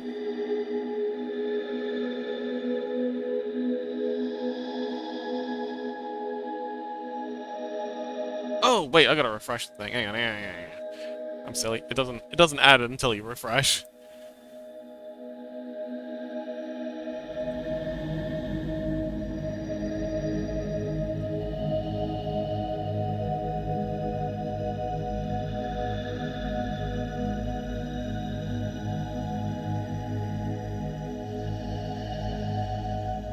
Ah, there it is. Got it. Yeah, that's the emote we just finished. Boop.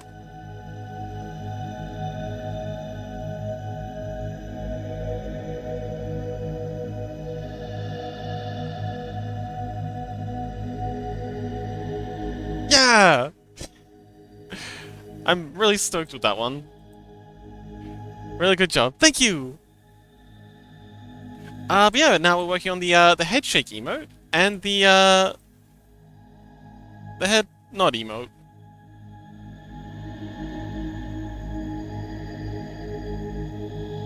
We have a free run frame in the nodding one, which I'm happy with. I'm happy we finally got to have a free run frame. But yeah, we're just thinking about raiding out. And if no one wants to guide the raid, I think maybe. Oh, hang on, wait. We got. Okay. So we can choose between Starby, Freddy, or the Electroshock. Koke is also streaming. Schmoogle is streaming. But yeah, we got Electroshock streaming Abiotic Factor. They were also jumping between like making music and streaming Abiotic Factor. They're both excellent content. Freddy is painting miniatures. They're probably working on their Trench Crusade fellas. And Starby is currently playing Tomodachi Life. Ragabat says the soup is made of vegetable stock. I made white beans, tomato puree, onions, garlic, thyme, rosemary, and then topped with a pesto-like thing. 100 parsley, garlic, almonds. Oh, wonderful. Ragabat says Electroshock because purple and we love music. Okay. Sorry, Rissy. Ragabat beat you to it. Nobody said, let's go to Freddy. We've been with Shark a lot. Oh, okay. That's actually a very good point. Let's go with Freddy. Sorry, new. But nobody is right. We did raid Electroshock yesterday. Yesterday? I think it was yesterday. Was it the day before? I don't remember. But yes. So, let me set up the raid. / raid. Come on, wake up. / raid. Ready. Oh, yes, and now we gotta race the ads, so ads are starting in 5 minutes. Perfect timing. Anyway, thank you so much for coming along, everyone. Let's not end on the free run frame. Let's end on this one. Play. Is this gonna play the whole thing? It is. So yeah, we got a good amount done today. We got the whole boop animation thing finished, which is a lot longer than I was expecting, but that happens. Sometimes, just trying to budget for time is a constant battle. But we got it done, and I'm so happy with the results. This is this is absolutely gorgeous emote. And yeah, tomorrow we're going to be. Oh, tomorrow's my day off. Tomorrow we're doing nothing. I probably won't be in the Discord tomorrow. I'm planning on going for a big, long hike up in the mountains. I haven't had a chance to get outside for a while, so I'm taking the whole day for myself to get out and get in the nature. But yeah, but the day after that, so Wednesday I'm off, but Thursday we are back for Scrungles. So if you do not have a Scrungle, or you just want to see Scrungles get made, please do come along. I don't know who we're working on. I know we've got some. Oh, Ike! We're finishing off Ike's Scrungle. And then, yeah, we have an open slot, so come along if you're interested in getting Scrungleized. And yeah, let's get the raid queuing up. Big thanks to the mods again. Thank you for all your touching grass. Yes, le touch. Le touch le grass. Hopefully the grass doesn't touch me back. But yeah, Australian grass do be like that. Thank you so much to the mods and all my subscribers. Thank you, Sajik, so much for the gifted sub yesterday. For Chaos. And yeah, thanks to Nobody, Rissy, and Chaos, and Crow for helping out with moderation. And yeah, so we're gonna go over and say hi to Freddy. Freddy does miniature painting, and they're a really cool dude. They play a lot of like nifty house music. Excellent DJ. Yeah, I'll see you there. Thank you so much, everyone, for coming along. I had a really fun time. I hope you did too, and I'll see you next time.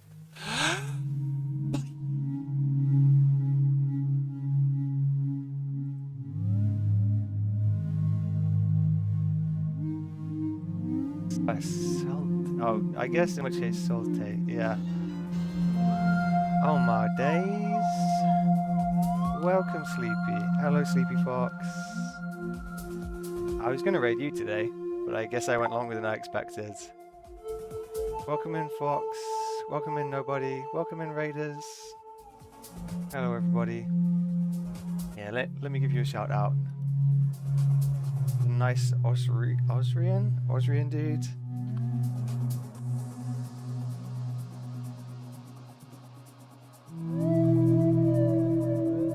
And Racine, hello, hello. Oh, someone already chat. Yes, hydrate. I will do that. Yeah. Everybody that doesn't know, the wonderful Sleepy Fox. Sip. I will sip first, and then I will do my spiel. Yes.